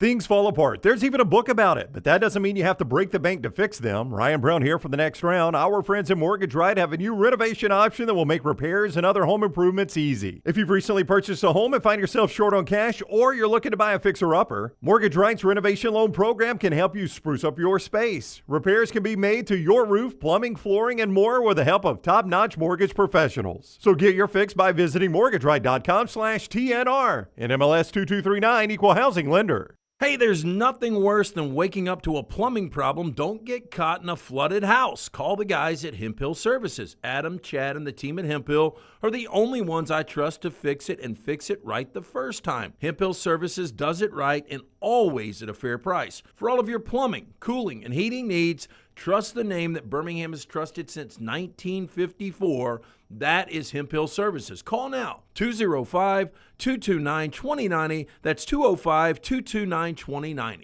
The holiday season is here, and this is the start of something fun. It's a season centered on when to shop, when to wrap, when to open presents. But at Academy Sports and Outdoors, it's all about where, because the best holiday fun happens out there, on the driveway with a new basketball hoop, out back around the fire pit, or up in the deer stand. Because however you shop, no matter your fun, we've got it. The right stuff at the right price, in-store and online at academy.com. Academy, have fun out there. Follow Next Round Live on Twitter, Instagram, Facebook, and YouTube. The social media team at Next Round Live is dedicated to giving you daily news conferences and practice video from UAB, Alabama, Auburn, and around college football. Follow and compare to the sites you used to visit. You'll also get the latest highlights and news from the Next Round Daily Show. Turn on the notifications so you don't miss a thing. Next Round Live on Twitter, Instagram, Facebook, and YouTube. See more at nextroundlive.com. Twin Peaks is the best in the game. Here, you're in the red zone for every college rivalry and divisional matchup all season long. I mean, where else are the scenic views as good as your view of the game? Only at Twin Peaks, the #1 sports bar. You can't wait for college football talk every Monday, so we don't make you wait. Ryan Brown here for the Next Round. You can catch ESPN's Tom Luganbill with Jim Dunaway on Monday Morning Live at 7 a.m. I'm with Brandon Marcello on the Middle 8 at 8 after the Next Round. Hear from Alabama coach Kalen DeBoer and Auburn coach Hugh Freeze. After the coaches talk, Fox Sports analyst Brock Hewer joins Lance Taylor for Unlocked at 1 o'clock. All college football, all day Monday, anywhere you get the Next Round. Jim Dunaway, Lance Taylor, Ryan Brown. Live from the Birmingham Racecourse Casino Studios, the Next Round, presented by Bud Light, is on now. Joel Klatt will join us in about 30 minutes to talk about everything in the college football playoffs and what he saw with Michigan and Ohio State. I think Klatt has Alabama as a playoff team if SMU wins the ACC Championship Game. We'll ask Klatt if he feels that way on this Monday morning with the Next Round guys, LTD&B, Tyler Forrester, Taylor Corn, EG, all with you today on all of our platforms. Thumbs up, like, and subscribe everywhere. We appreciate you delivering our best November ever, our best month ever. So thank you guys so much for that. Brownie will have more details on that coming up before the Christmas break here. I want to say this about the Michigan-Ohio State game. What an embarrassing loss for Ohio State. That they, with that talent, with that Michigan team, and playing that game at home, that they lost that game 13-10. I will never understand how in that scenario that coaching staff allowed Michigan to dictate the terms of that game. Well, I mean, when you have elite quarterback play from a generational quarterback like Michigan does, Jim, those types of guys, he had 9 completions and 2 interceptions. 62 yards. 62 How do you passing lose to a yards. quarterback's got 9 completions and 2 interceptions? Just tell me 62 yards. Forget anything else. Just say our quarterback passed for 62 yards. Yeah. In the first drive? No. First quarter? No. First half? Nope. Whole the game. And we won? I do not know. I can't explain that one. I watched it too, guys, and I really can't explain it. Why is Ryan Day taking all the heat? Why is Chip Kelly not being used as a human shield? He was brought in to win this game. Look, the offense was awful. And coming into this, and I thought it would be won with Ohio State's defense, and I thought they would win the game going away because of that defense. And if you would have said, hey, they held Michigan to 13 points and 62 passing yards, okay, we'll take that. We'll take that every day, and we'll win 99.9% of the time. Ohio State couldn't run the football. I didn't think they were very emotional until after the game. They couldn't run the football because they have 2 injuries on the offensive line, and they're trying to run it between the tackles against one of the best defensive. The only strength Michigan has only thing they got. is their defensive line. That's it. And you've got 2 less starters, and you're going to run 22 times into the teeth of their best. You've got such a great receiving core. Sling it around and let their depleted secondary try to cover your guys for 60 passes. Yeah, I mean, Jeremiah Smith, he is just an outstanding talent, but Carnell Tate has really turned the corner. Yes. And Egbuka obviously is solid. So you've got arguably 1, 2, 3, the best top 3 receivers on any team in college football. And, I don't know how many targets they had. They had a combined 15 catches, so that's not awful. They just didn't do anything with it. So Ohio State got out in front of the forthcoming NIL rule changes and basically assembled a multi-million-dollar roster here. And, I mean, it has been a disappointment. But it can still win a championship. It can, but how much confidence do you have in them? Well, I don't have confidence in any of these teams. I really don't either, but it's crazy to me. Here's what's crazy to me about Ohio State. They spend all that money, and they're still that average at quarterback. Yeah. You don't even have a conference championship. Will Howard's at best an average quarterback. You'll give me that, right? I will, but you look, I mean, if you've watched their games, he's been pretty good this year, but the only thing I would say is you ran Kyle McCord off. That's right. And watching Kyle McCord tore it up. And I know it's a Miami defense, but he's been tearing it up all year. I know. They've won 9 games this year at Syracuse. Makes no sense. Last year, they got rid of Kyle McCord. Mainly because he was average against Michigan, made a couple of questionable throws.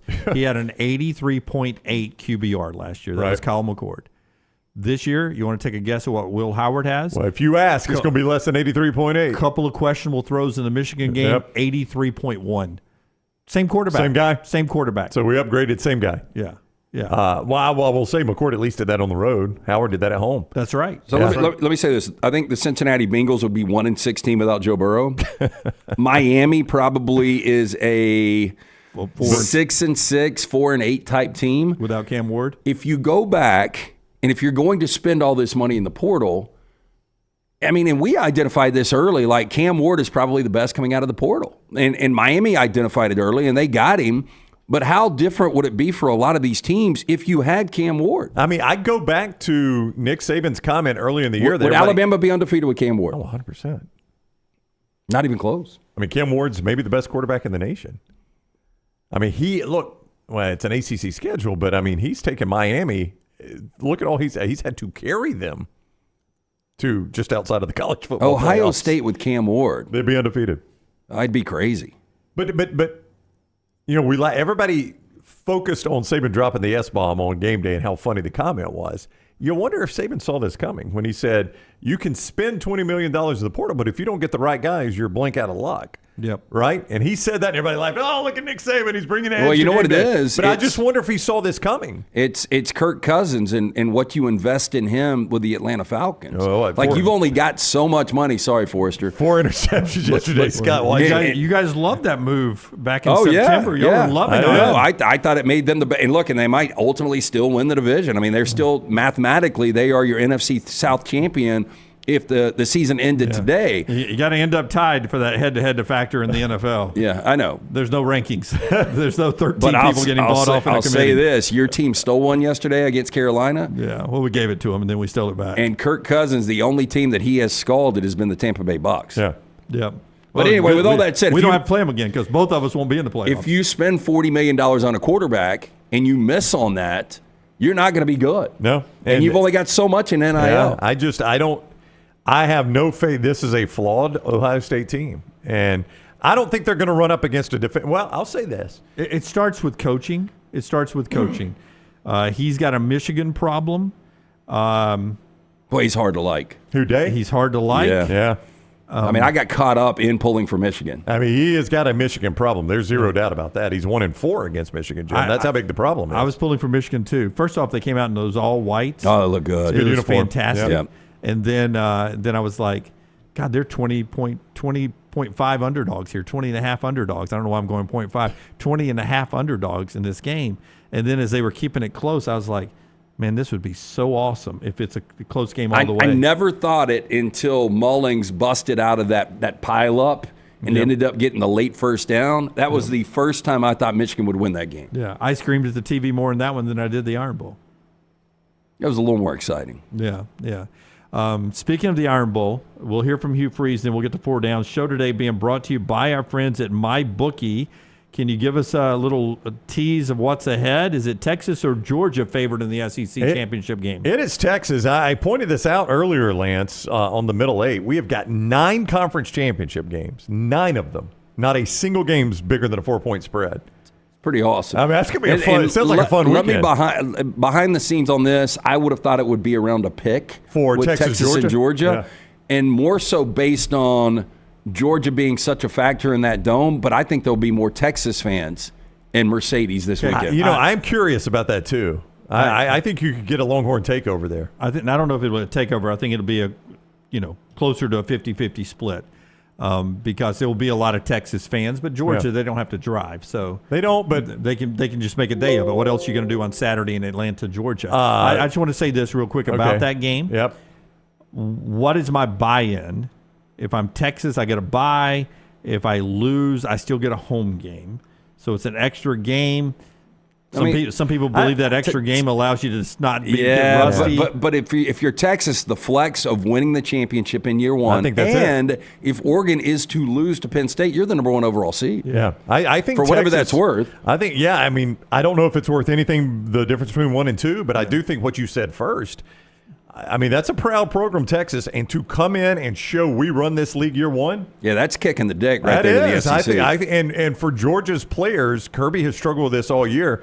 They are so accustomed to being here. Now, keep in mind, they lost this game last year to Alabama, but this is not necessarily anything new for them. I think that is a challenge for Kirby. Yeah, and for Georgia, you're playing for the pride of the SEC. Yeah, you don't want Texas. I mean, that's how I would settle if I was Kirby. Hey, look, guys, we run this league. Yeah, we've already beaten them once. We know we can beat them, but we can't let them come into our conference year one. Right now they're a 2.5-point favorite. Texas is, so we'll see if that changes as the week goes. But that is the point spread right now. Texas favorite 2.5. Obviously, ACC Big 12 is automatic bids. That brings with it natural excitement. Correct. Yeah, they get a boost in their conference championship games by having the automatic bids. The Big 10, I think we got a boost in excitement level because it's not Ohio State, it's Penn State. And Penn State fighting for a bye. 2.5. SMU is favored over Clemson. 2.5. Arizona is favored over Iowa State and Dallas. 3.5. Oregon is favored over Penn State and Indianapolis. All of those major games should be phenomenal. You can play them all at mybookie.ag. Use code NEXTROUND when you sign on at mybookie.ag, and you're going to get a 300% deposit bonus for the casino. You make your initial deposit, they'll give you a 300% bonus for use in the casino, playing all those fun casino games at mybookie.ag. That is when you use code NEXTROUND.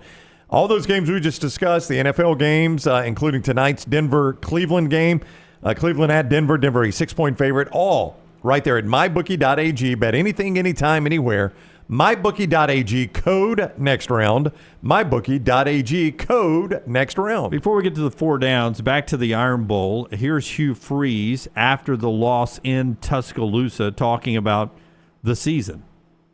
Obviously disappointing tonight, disappointing season, and I do want us the ones who've played their last game of eligibility in college football.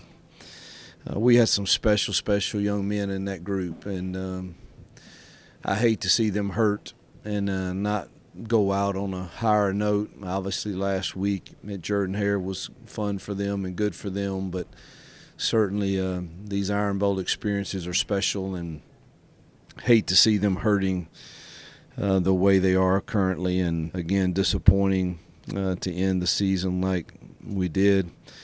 And a lot to build on for sure with those young guys, and hopefully the class that we can sign next week. But nonetheless, the hurt is still there. By the way, the Auburn fans at my Iron Bowl party did not like him not wearing the school colors. They were like, look, I appreciate them doing that on Veterans Day, but I've never heard more conversation about coaching. DeBoer rolled back out in his black. He did. I've never heard more conversation, but they were like, why can he not wear something that is orange and blue? Why is he wearing a military green pullover in the Iron Bowl? I was like, guys, I don't know. We don't. I think bigger. We don't get a heads up. You may save it for 4 downs because he's in it. Yeah, let's save it for 4 downs. It is brought to you by our friends at Slice Every Day. Tell us about Slice, and we'll get right to it. Our friends at Slice, 5 great locations. Get into the Bajaya Brothers, the original location, Lakeview, Vestavia, Montevallo, Crestline Park, newest location in Edgewood. Local pizza, local ingredients from the hot mama to the soul pie. You're going to absolutely love it. For more information, slicebirmingham.com. First down. Better chance of starting for current team next year. Kirk Cousins with the Falcons, obviously, or Aaron Rodgers with the Jets. For current team? Yep. Cousins with the Falcons. I mean, the interim coach has had to come out now and say, and I cannot believe the Jets are to this point, that Aaron Rodgers is going to continue to start. We are not benching Aaron Rodgers. He gives us the best chance to win. And I'm like, I didn't know how this would go with Rodgers in New York.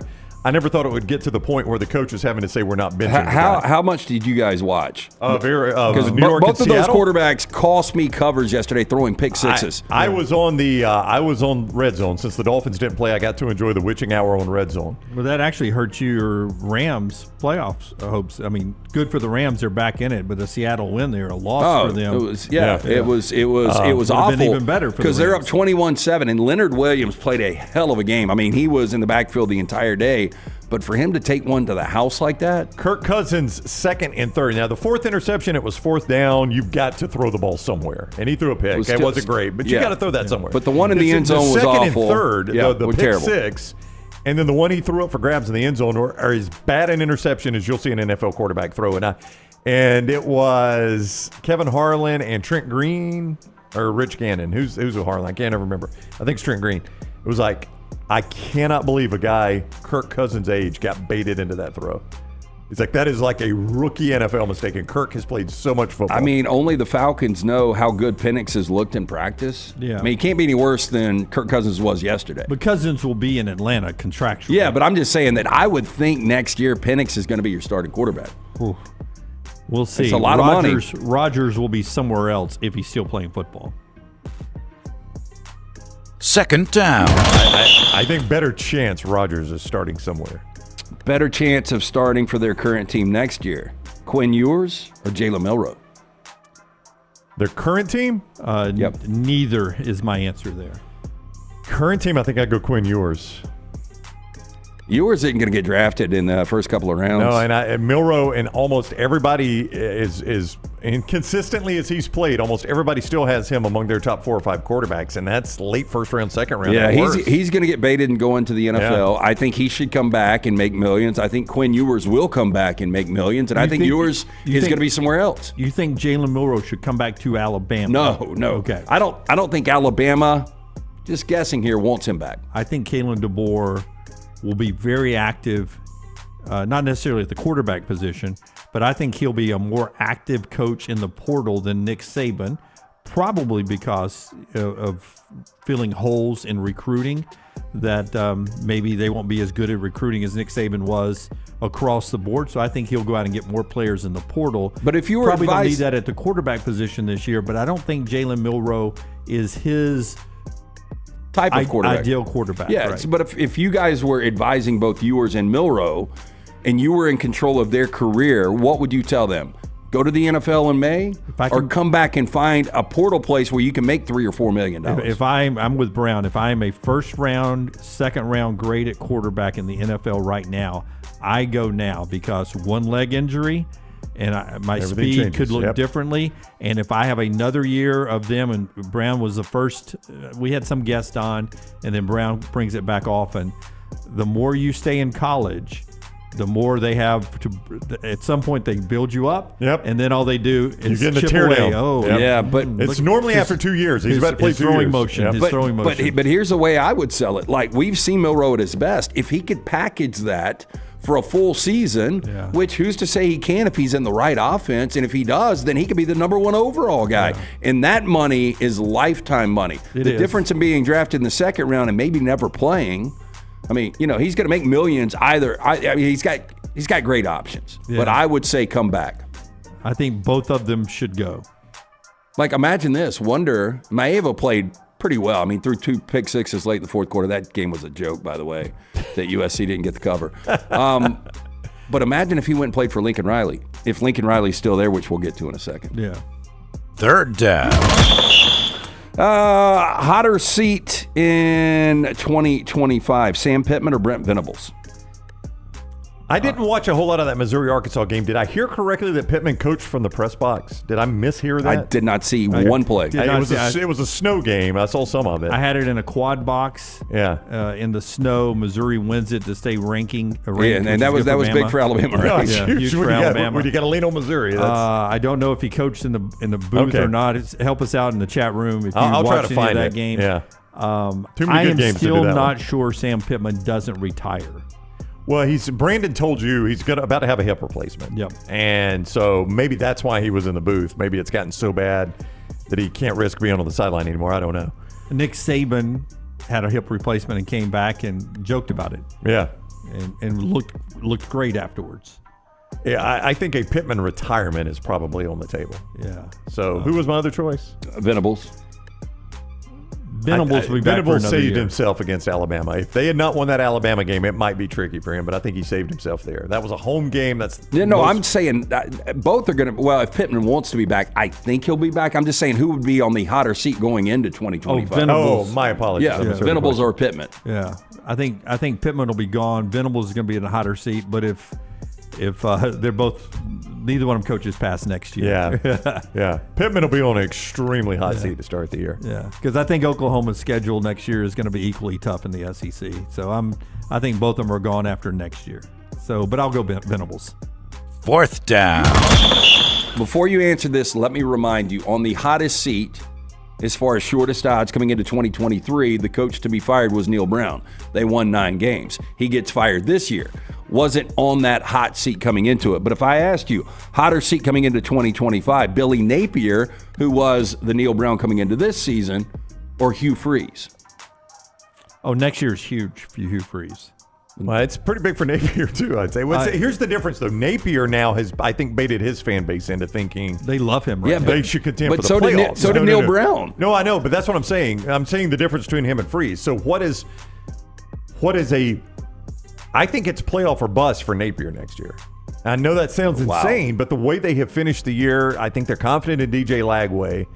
I think they feel like they ought to be a playoff team next year. Playoff contention or bust.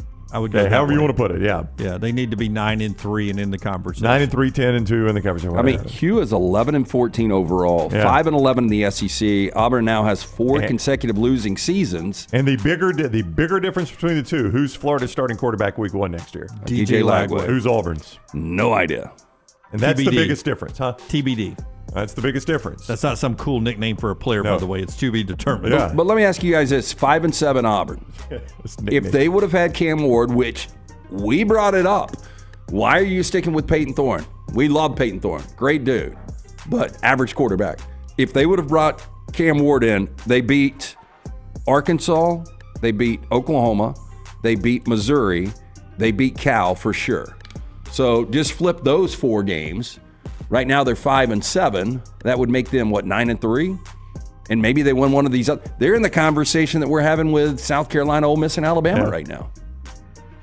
No, they are. Yeah. If you talk about Kalen DeBoer being active in the portal, Hugh Freeze got to find a quarterback. He's got to find a quarterback, and to me, that's the difference that sets he and a guy like Napier apart. Is at least Napier's got the plan moving forward. Right, and I know where I'm going. And I don't think Hugh's got that quarterback on his roster, or that quarterback would have been playing the last few weeks. That's right. No, he doesn't. And obviously, he's got a great recruiting class. He's supposed to sign on Wednesday.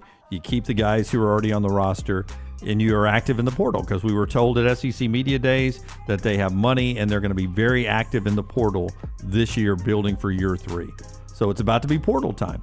So let's see on December 9th when that opens up, for however many days it's open, who Auburn goes and gets in the portal, because it's supposed to be active. They're supposed to be buyers. That's a year 3. Supposed to be buyers. Year 3 buyers. That's right. We got all the money we need, and we're going to be buyers. Well, it opens up on December 9th. Get the checkbook ready. Yeah, so get ready and go sign those players. And I think Hugh Freeze will be on a hotter seat than Billy Napier will be. That's 4 Downs, brought to you by our friends at Slice. Yeah, 5 great locations. Get a slice and a salad for lunch today. Pick up a couple of pies on your way home. You're going to love it. Local pizza, local ingredients, created by the late Jeff Bajaya. His legacy continues to be celebrated by his brothers, Jason and Chris. For more information, slicebirmingham.com. And our friends at Urology Centers, Alabama.com. 35 urologists, 16 great locations for one near you. Find that location near you by going online, urologycentersalabama.com, urologycentersalabama.com, and call the number 205-930-0920 to schedule that appointment. Treats all your urological needs, from prostate health to kidney stones, vasectomies, and everywhere else. Urology Centers, alabama.com. And our friends at Gray's Tree Service, Joel Klatt is coming up. Tell us about Gray's. Gray's, great place to call if you need to get some of the dead wood extracted from your yard. Brown had to do it last week. I did it a few months ago. They are the best in the business. Family owned and operated for over 25 years right here in Birmingham. Experts in the high-risk tree removals, pruning, soil health, treatment to strengthen those trees and plants. Gray's maintains a fleet of specialized cranes and lifts to get the job done right and prevent damage to your home. Call them today, 205-281-6100. Tell them the next round sent you. Scan that QR code or visit graystree.com. Call the next round now at 205-734-0923. A legendary coach once said, "It's not the will to win that matters. It is the will to prepare to win." Hi, I'm Bobby Humphrey, Vice President of Business Development for Bryant Bank, and I can tell you that our Bryant bankers have the dedication and experience to put together a financial game plan that is right for you. At Bryant Bank, we specialize in community banking and offer personal and business loans, checking and savings account, mobile banking, and treasury management services. Stop by one of our 18 offices across the state of Alabama to find out what unbeatable service and legendary results are all about. Hey, you. It's the holidays. Give cheer a lift. And at New Balance Birmingham, we got the gift. That holiday vibe? Find it inside. Come together at New Balance Birmingham on Highway 280 right next to Chick-fil-A.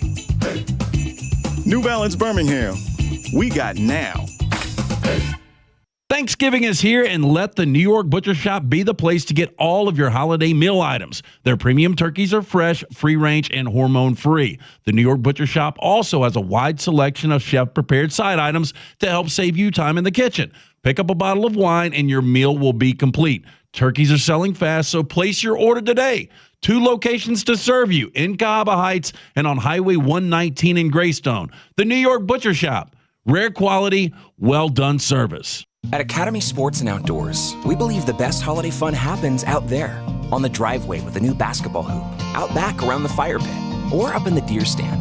No matter your fun, we've got it. The right stuff at the right price. Academy, have fun out there. Hey, there's nothing worse than waking up to a plumbing problem. Don't get caught in a flooded house. Call the guys at Hemphill Services. Adam, Chad, and the team at Hemphill are the only ones I trust to fix it and fix it right the first time. Hemphill Services does it right and always at a fair price. For all of your plumbing, cooling, and heating needs, trust the name that Birmingham has trusted since 1954. That is Hemphill Services. Call now, 205-229-2090. That's 205-229-2090. This hour of The Next Round is presented by the Birmingham Racecourse Casino, now featuring 7 days of giveaways with your chance to win a share of up to $125,000. The more you visit the Birmingham Racecourse Casino, the more chances you have to win.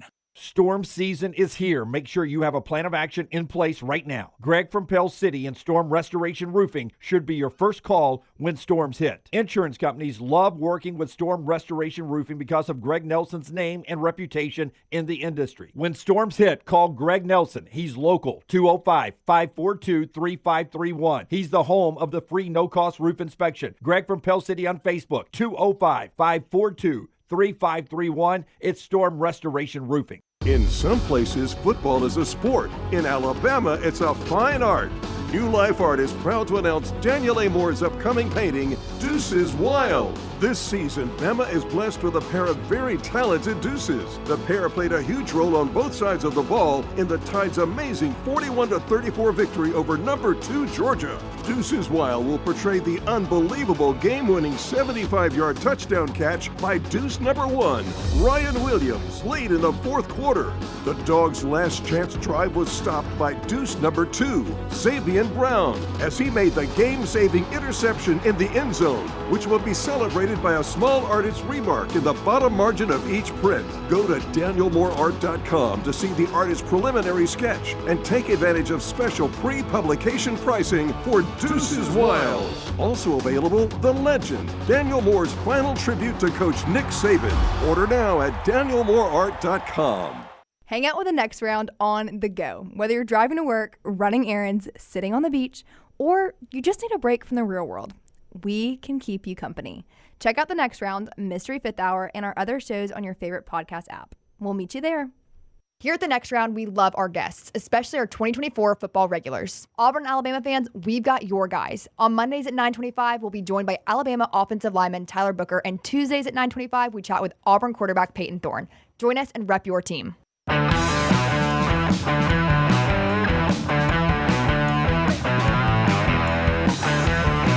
Back with you on the Next Round. Joel Klatt will be with us in just a second. The show being brought to you in part by our friends at Way to Wellness, your journey to healthy living. Today's the day. Today's the day I got to start. Start losing some weight. You guys have talked about it, I know, in the chat room and stuff. Put it on during football season. It's time to carve down, get ready for beach season coming up. I'll do that with our friends at Way to Wellness. They've got the medical-assisted weight loss that you can do, the injections, supervised by Leslie and her board-certified team, meal replacements and everything. No contracts, no sign-up fees. That first consultation is free. Go and check them out. The website is planforme.com. Planforme.com. It is Way to Wellness, your journey to healthy living. All right, Joel Klatt joins us every single Monday during the football season, courtesy of MyBookie.ag. Code Next Round get you that 300% bonus in the casino. You make your initial deposit, they give you a 300% bonus for use in the casino. Bet anything, anytime, anywhere with MyBookie.ag. Code Next Round. What is up, Klatt? How are you today? Good, man. How are you guys? What's going on? Doing fantastic. What a wild game you got to see Saturday. Wild. Yeah. I mean, everything from lack of offense to pepper spray. I mean, it was everywhere. You know, did we ever find out, because I worry about this all the time, because I don't know the jurisdiction, because I live in the South where we've always had Alabama state troopers traveling all over the country with the Alabama and Auburn coaches. So I don't know It's Michigan police officers with Michigan. Right. So with the Michigan team, and it's Ohio State police officers. It's like it's the same officers. I see them. They travel around with the team. I just was it a local, somebody that actually had jurisdiction with the pepper spray on the field? I'm not totally sure. Yeah. That was my fear. I believe that it was a mixture of both, like OSU PD, Columbus PD, and some Michigan police officers as well. I believe that, but I don't know exactly who sprayed or anything like that. But that was a wild scene and unfortunate. That was an unfortunate. Yeah, look, scene. bad luck. But like, I don't know how you feel, but if somebody tries to, I don't care if I just lost. If somebody tries to plant their flag on my logo, it ain't happening. And I know it sounds stupid, but it's almost like if you're Sharon Moore, hey, look, let's win and let's get the hell out of there. We've won, 3 in a row or 4 in a row, whatever the number is now. We don't need to plant the flag. There's got to be something done on that, because you're going to get confrontation every time somebody does that. Yeah. So I think that this is a touchy subject. And here's why. Like, college football is the most unique sport in the world because it's more tribal and more in the blood than any sport in the world. No fan, I don't care how many generations you've been rooting for a professional team, there is not one fan on the planet that can say, I am an Atlanta Falcon, Miami Dolphin, Denver Bronco, right? Like, you just can't say that. You can say, like, I love the Dolphins. I love the Broncos. Even European soccer, right? Same thing. Even as tribal as that is and as crazy as that is. But in college football, all of us, our identity rests in those places. We feel like those places made us who we are. We went there. We are Buffs. I am a Buffalo. There are people. I am a Buckeye. I am a Wolverine. And then that tribalism makes the emotions higher and ratchet it up. It's a less corporate environment than the NFL. And that's why we love it. And so it's more emotional. And in these rivalries, and by the way, this was not unique to Ohio State, Michigan. This was all over the country.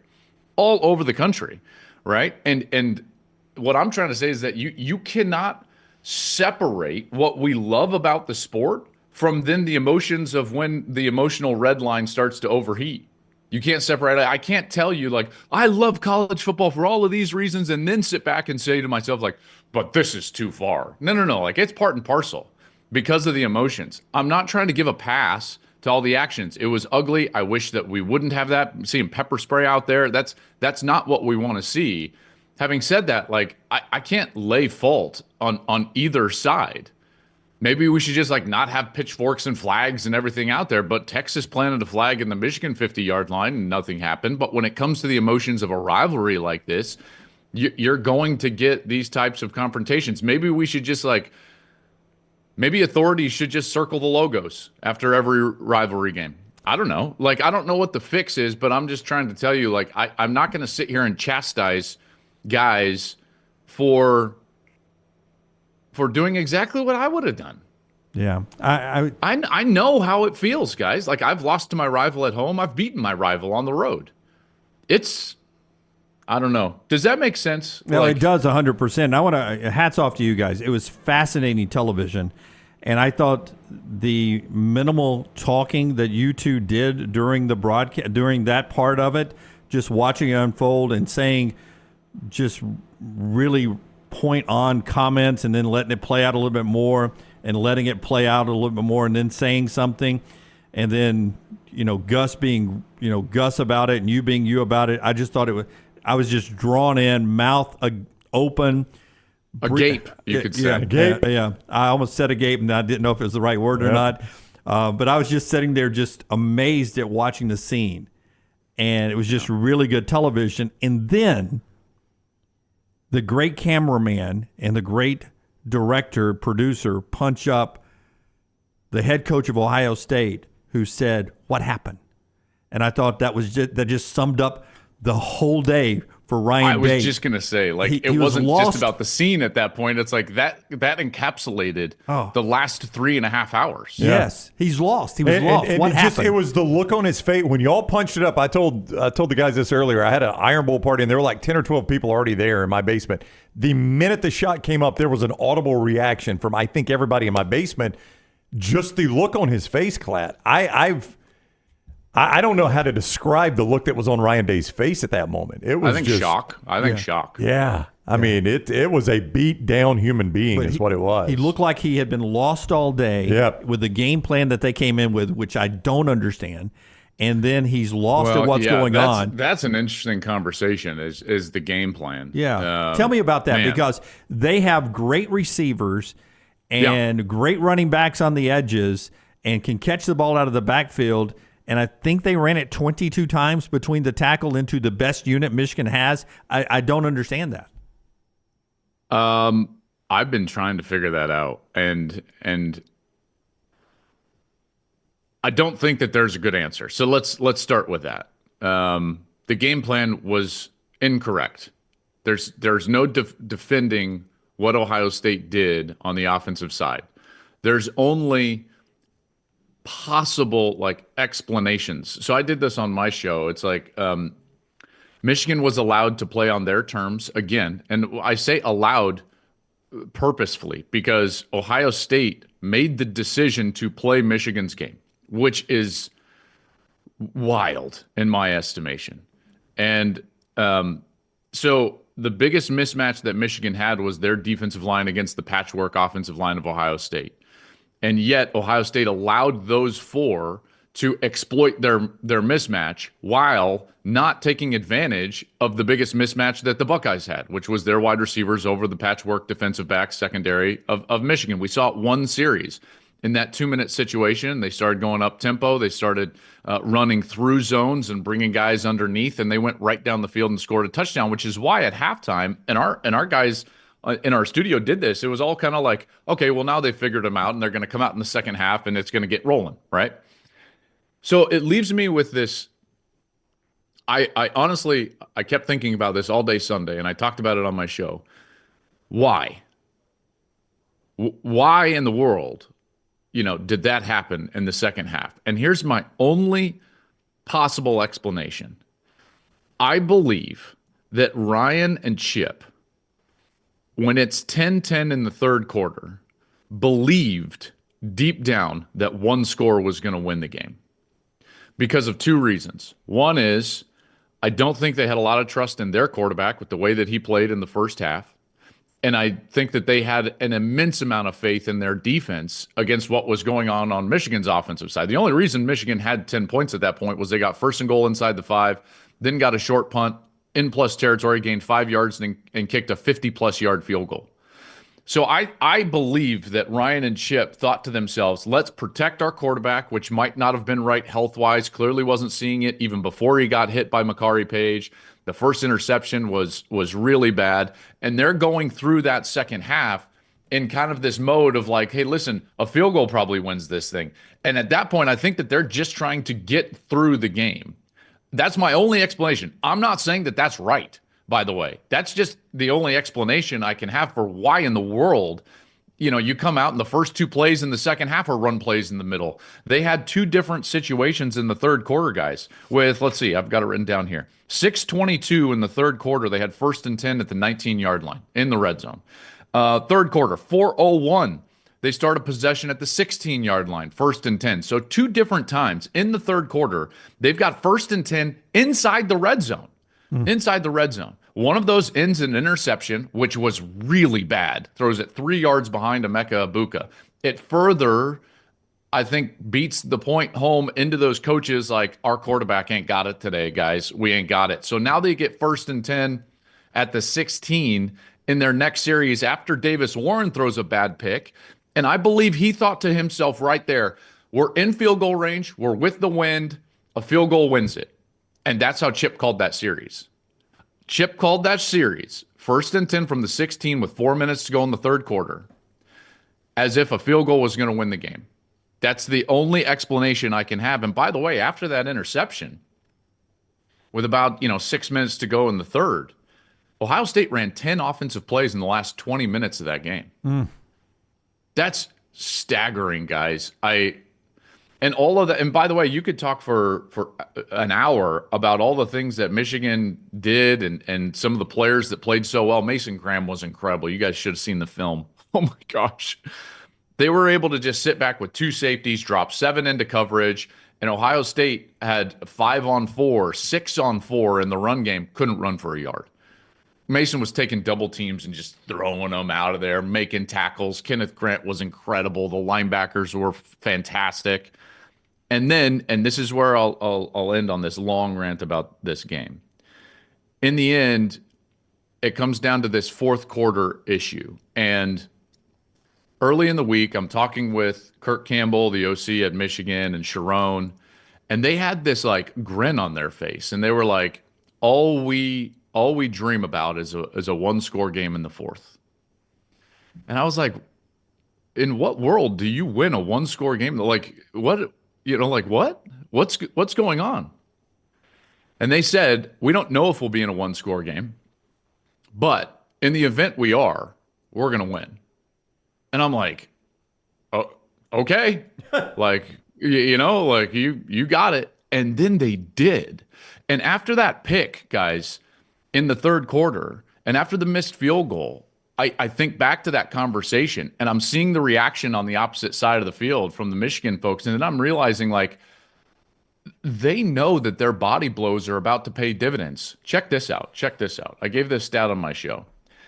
In the last 4 fourth quarters against Ohio State, they've run the football for over 390 yards and 6.7 a carry. They just know it's going to work. Like, they will eventually succeed, even with that offense. And what ended up happening? The most successful offensive series that Michigan had was in the fourth quarter, just doing what they had done all game long, running the football with Kalel Mullings, who was a beast.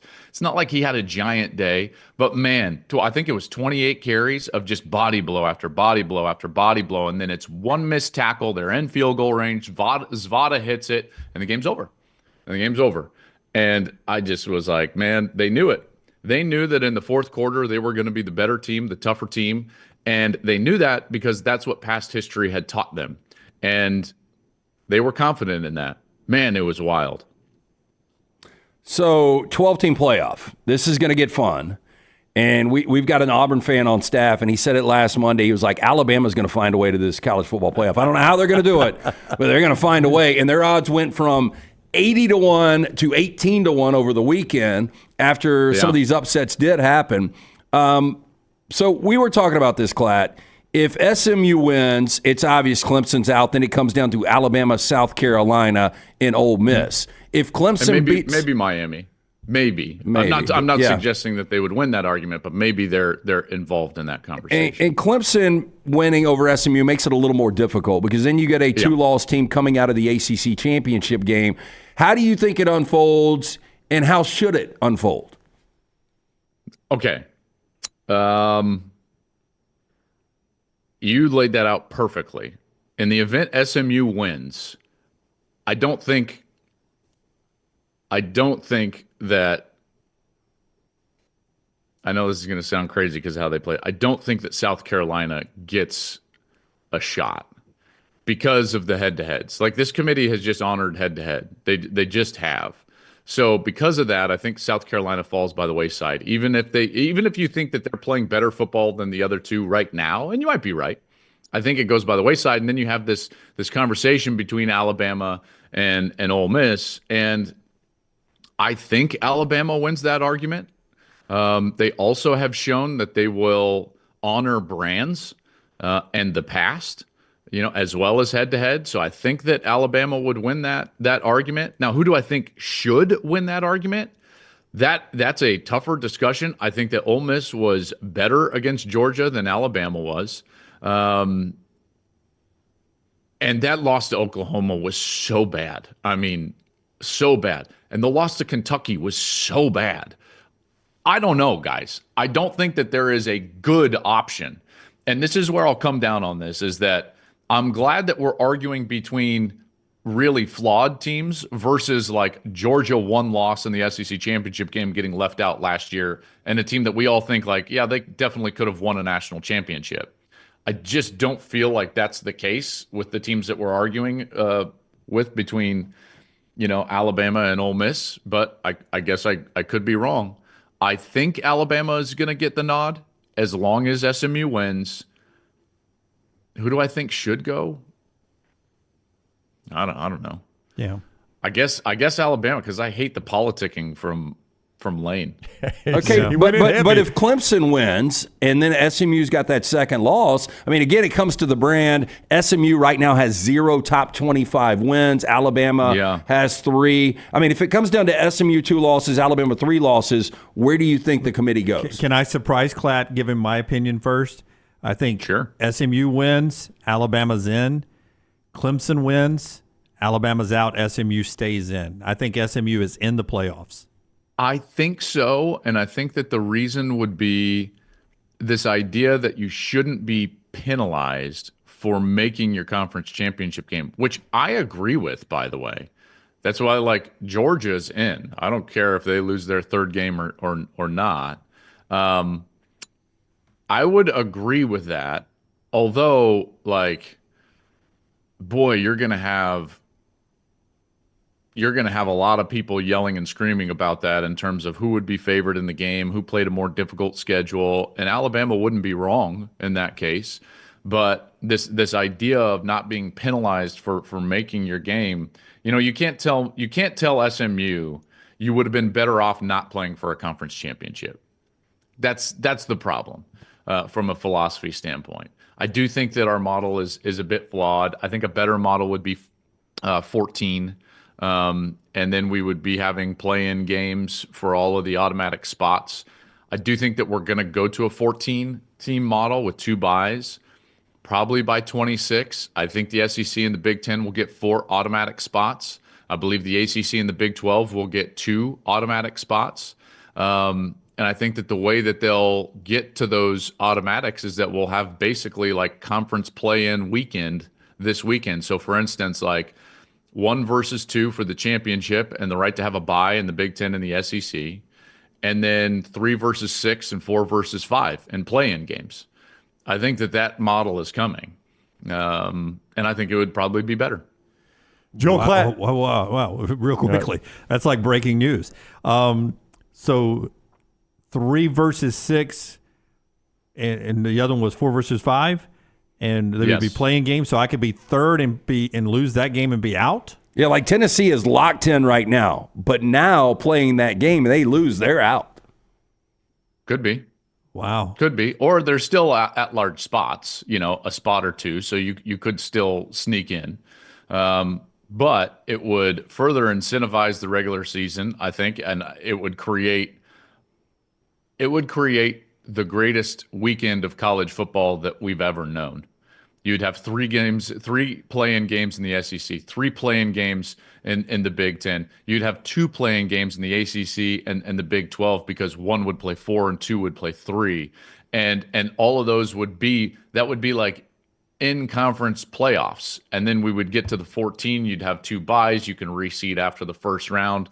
And I think that's probably coming in. And by the way, that also produces more valuable inventory. Anytime you're thinking about a change in the structure of college football, the postseason in college football, or any of that, you have to understand, is there more money to be made?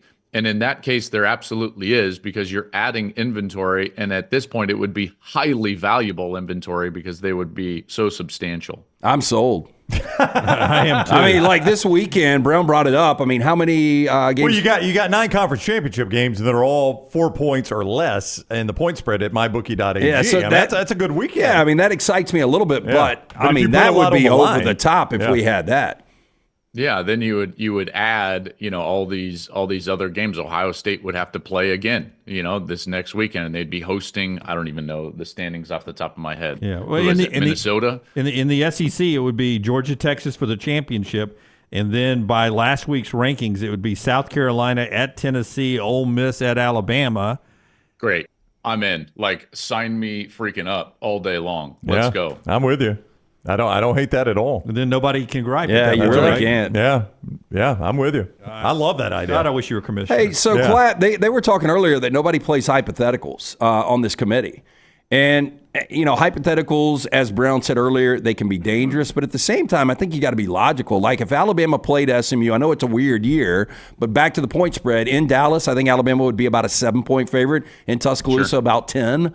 They're probably a 4-point favorite. They're probably like a 8-9 point favorite on a neutral site. If they're not playing hypotheticals, they actually played a hypothetical last year with Florida State, did they not? They had a couple of games to see them without the quarterback, but they still won the games. That was a tough loss. You're assuming that Alabama would beat SMU.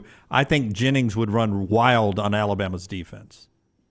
SMU's better than Oklahoma. That's why that was my point. My point to him on the hypotheticals was, if I had told you going into Saturday, Ohio State and Michigan play 10 times, you would have told me Ohio State wins all 10. Well, not you, and Lance. just for the sake of safety, you would say maybe there's 1 out of 10 times that this Michigan team has this narrow path. It just so happened that narrow path happened. Would Alabama beat Oklahoma more than 5 out of 10 times? Probably. Do they lose that badly 1 out of 10 times? Yes, but it happened. That's why I just. That's a hard one for me. I get it. It happened with Florida State. I do think what's becoming really difficult is, and we're seeing this play out, guys, is the Big Ten and the SEC are just so much tougher week in and week out than the other conferences. And what you're getting here is the lack of balance within conference schedules is what's really at play here. And I'll go back to this, and we talk about throw out fixes and ways that this sport can be better. I'm a firm believer that within the conference, you should play schedules based on strength in terms of where you finished the previous year, very similar to the NFL. So, for instance, next year, if I was a commissioner of the SEC, Georgia and Texas would play the 2 most difficult schedules in the conference, and then so on. Ohio State and Penn State would play Oregon and Penn State would play the 2 most difficult schedules in the conference, versus this lottery that we have now where Florida and Oklahoma have no shot. Georgia has an absolute grizzly bear to wrestle, and other teams don't. And, there's going to have to be a solution at some point. So I want to ask you on Penn State and see if you can follow my logic here, Klatt. James Franklin is historically awful in these games, and he's already shown us one this year. Awful. And follow my logic. The ones he's been awful in are the ones that he knows way ahead of time he's got to play. This one kind of snuck up on him. I think. Yeah. I mean, might that actually play into James Franklin's favor? They're like, oh crap, we got to prepare for Oregon. Yeah. And it's like they've got absolutely nothing to lose. If they lose to Oregon, everyone's going to be like, okay, I knew it was coming. That's fine. Yep. So why not go take a giant swing at this thing? Get creative, get Tyler Warren the football. And it's so fascinating to me because they were pointing at that Ohio State game all year, and it's the most conservative and poor game plan that they had. Ohio State pointed at Michigan all year, and it was the most conservative and poor game plan that they had. If you go back to the USC game for Penn State, man, they were firing on all cylinders, and Warren's getting the ball all over the place, and Aller's making plays on fourth down late. It's so fascinating how that happens when a team feels like they don't have the pressure, or it hasn't been a buildup, of 365 days. So I think it could play to their advantage. The problem is that Oregon's just very good. They're fast. They're physical. Quarterback plays really well. We'll see how that one comes out. I mean, I'm gonna pick Oregon. I think that you would have to, right? Yeah. I mean, the logic says yes. When I look at James Franklin in these games, I just wondered if one that sneaks up on him might help him a little bit than the one he knows is coming. It might. Yeah. It's a good point. Hey, and by the way, for all of our beliefs that my conference is better than your conference, I thought the Texas Tech coach was fantastic, pointing out that a Pac-12 team's about to win the Big Ten, a Big 12 team's about to win the SEC, and an American Conference team's about to win the ACC. Insanity. It's last year the Pac-12 was great. What if Arizona State goes to the Big 12 and wins? Oregon goes to the Big 10 and wins. And it's like we banged on the Pac-12 for 8 straight years, and then they're just gonna exert their dominance. That's great. Hey, Klatt, I asked these guys earlier. It seems like Quinn Ewers at Texas. We'll see what happens during the playoff, but it seems like his time's up there after this season. It seems like Jalen Milroe's time's up in Tuscaloosa. If you were advising those guys, they're not going to be first-round guys. Would you advise them to come back and make millions and transfer out somewhere else, or would you advise them to go into the NFL draft?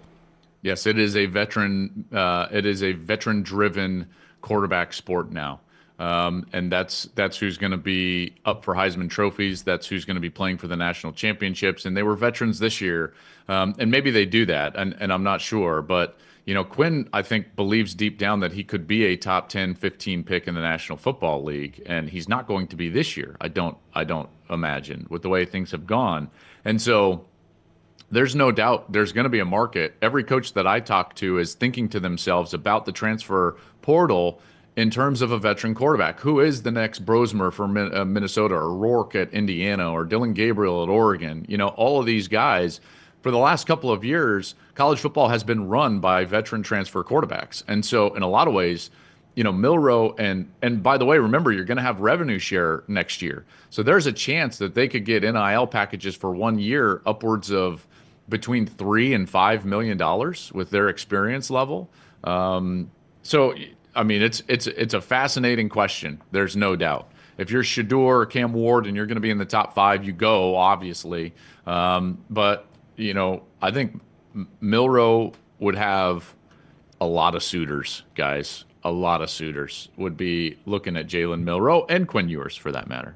Pete Thamel reporting Miller Moss is hitting the portal, so he'll be in there as well. That's Miller Moss. Yeah. He'll be a hot commodity. Say what you want about Miller, but you put him with the right supporting cast, and who knows? All right, he is Joel Klatt. You'll see him on the Big Ten Championship. Am I right about that? Jim did not do me a sheet. CBS. CBS has that one? Yeah. So you're off this weekend? Yep. Hey, good for you. My bad. God. That's sorry, right. Klatt. That's all right. Well, finally, my club has this event called the Ho Ho Ho, and I've never gotten to play in it. So I'm gonna play in my club's Ho Ho Ho event. Well, I'm hoping it's a Christmas-based tournament. Oh, is it a Christmas tournament? I'm canceling. All right. Well, good luck at the Ho Ho Ho. I'm glad. You're Brad, welcome. You're welcome. Look, I'm glad Brad and Gary are finally getting a good game. They have had a crap schedule this year. Brad and Gary have disappeared. Like, I was watching them Saturday thinking they were at the Iron Bowl this time last year. But yeah, I had a buddy over and he's like, "Oh, this is the first time I've heard Gary all year," and I'm like, "I've had him 4 times watching USC." Yeah. Well, at least they're getting a good game. All right, Klatt, enjoy the ho-ho, man. Always fun talking with you. See ya. See you guys. Have a good one. You too. Klatt with us courtesy of MyBookie.ag. Code next round when you sign on at MyBookie.ag. 300% bonus on your initial deposit that you can use right there in the casino at MyBookie.ag. Code next round. MyBookie.ag. Code next round. Everything Next Round is on demand now in the podcast section at nextroundlive.com. Hey, let me tell you about our friends at Urology Centers of Alabama. Compassionate and comprehensive urological care with 35 physicians, 17 locations across Alabama. Their patient-centered approach to all of your urological needs. Remember, they've got that new men's health center. It is beautiful, helping men with a wide range of sensitive male issues in a comfortable environment. You can always go online, visit urologycentersalabama.com, schedule an appointment with one of their many urologists today. Hey, for all of your IT and printing needs, reach out to our friends at Xerox Business Solutions. Look, I'm still one of those old school guys. I print my notes every single day for the show. If you watch the show here on the next round, you see all the notes in front of me. From day one, Xerox Business Solutions, they've been with us here at the next round. Local for over 45 years. For all of your IT and printing needs, visit XeroxBusinessSolutions.com or call 205-969-3000. That's 205-969-3000. Looking for a great place for that boring meeting? Leave the office and go to the Golfus. What about corporate events like board meetings, sales meetings, customer appreciation events? How about the Golfus? Watch parties for football and basketball, parties for birthdays or couple showers. The Golfus is a great place for those. The Golfus has Birmingham's best golf simulators and man caves in Vestavia on Highway 31, opening soon in Trussville and on Highway 280. Bring whatever you want to eat or drink, even bring your own clubs. Get out of the office. Go to the Golfus. Book your spot now at thegolfus.com. Twin Peaks is the best in the game. Here, you're in the red zone for every college rivalry and divisional matchup all season long. On game day, you never have to decide which teams to watch, only what combination of bites, burgers, wings, and more to order. Plus, where else are your favorite draft beers always poured at a frozen 29 degrees? Only at Twin Peaks, the #1 sports bar. Stick around after the sun sets. Twin Peaks is open really late. Wind down with bourbon and late night bites. Only at Twin Peaks. Storm season is here. Make sure you have a plan of action in place right now. Greg from Pell City and Storm Restoration Roofing should be your first call when storms hit. Insurance companies love working with Storm Restoration Roofing because of Greg Nelson's name and reputation in the industry. When storms hit, call Greg Nelson. He's local, 205-542-3531. He's the home of the free no-cost roof inspection. Greg from Pell City on Facebook, 205-542-3531. It's Storm Restoration Roofing. You could win a Cadillac CT5 or your share of $25,000 in free play and cash at Birmingham Racecourse Casino. The more you visit, the more chances you have to win. Play the latest, most exciting games around with fun bonuses and big jackpots. You can be a winner too. Come win your share during the Cadillac CT5 and $25,000 giveaway at Birmingham Racecourse Casino. Drawings April 5th and 6th. Located off I-459, exit 31, Derby Parkway. Must be 21 or older. Must be present to win. By now, you guys know how I feel about my fashion. However, did you know that I care about your fashion choices? Cargo shorts are out, flip-flops are only appropriate on the boat, and please throw away that stained t-shirt from college. You may be thinking, EG, that's all I own. What do I do? Here's what you do. Go to nextround.store and fill your cart with a wardrobe that is approved by me. Stock up on logo t-shirts, hoodies for football season, and hats for every day of the week. Trust me on this one and head over to nextround.store to get stocked up for this season. Just because you've quit going to the gym, it doesn't mean that you have to quit gym altogether. Dunaway, that is. With our Next Round podcasts open 24/7, 365, you can access gym anytime you'd like. While you may have done away with your treadmill routine, our version of Dunaway is standing by ready to get you back to your absolute best. Find all that lovely Jimmy D-led content on Spotify, Apple Podcasts, Google Podcasts, and in the podcast section of nextroundlive.com. This message is sponsored by Jimmy Crypto Inc. and Jimmy Crypto for President. Jim Dunaway, Lance Taylor, Ryan Brown, Live from the Birmingham Racecourse Casino Studios, the next round, presented by Bud Light, is on now. This hour of the show being brought to you by our friends at Champy's World Famous Fried Chicken. Sterling and the crew loves to serve you guys during lunch. Been open now for 7 minutes as we roll to the final hour here on Highway 119 in Alabaster. It's a destination lunch location. Sterling will take care of you with that chicken that's brined overnight. It's cooked to order, hand-cut chicken fingers that are great for the kids, great for you as well. They're huge and they're fantastic. Chicken on a stick, the Mississippi Delta recipe tamales. I could go on and on. It's just so good. Highway 119 in Alabaster is champyschicken.com. Also, our friends at Michelson Laser Vision. 205-969-8100. That is the number that I called 21 years ago. I had the 2200 vision. I was legally blind without the aid of contacts. Now I have 20/15 vision, better than 20/20. Call that number. Ask for Amy. Tell her the next round sent you. Do you or a family member need to make your benefit selection at work now? Do you know your FSA or flex spending can be used to help you see clearly without the hassle of glasses or contacts? Yes, LASIK and Michelson Laser Vision might be a great choice for you. Book that free LASIK consultation today with Dr. Mark and Dr. Jen Michelson, 205-969-8100 or michelsonlaservision.com. Scott put together these great cuts. Let's get some of those here in this segment of the show. Brian Kelly is the head coach of LSU. They beat Oklahoma to end their season, their regular season, their meaningful games. Here's Brian Kelly after that contest. The standard is the standard here, right? The standard, I didn't come down here to go 8-4. I'm not happy about 8-4, okay? Nobody in that room's happy about being 8-4. What they're happy about is they've played well after a 3-game losing streak, and they bounce back. And this game teaches you lessons about grit and toughness and perseverance and not giving up and letting go of the rope. At the end of the day, we want to win every game we play. And the standard at LSU, at Alabama, they're not happy with 3 losses at Alabama.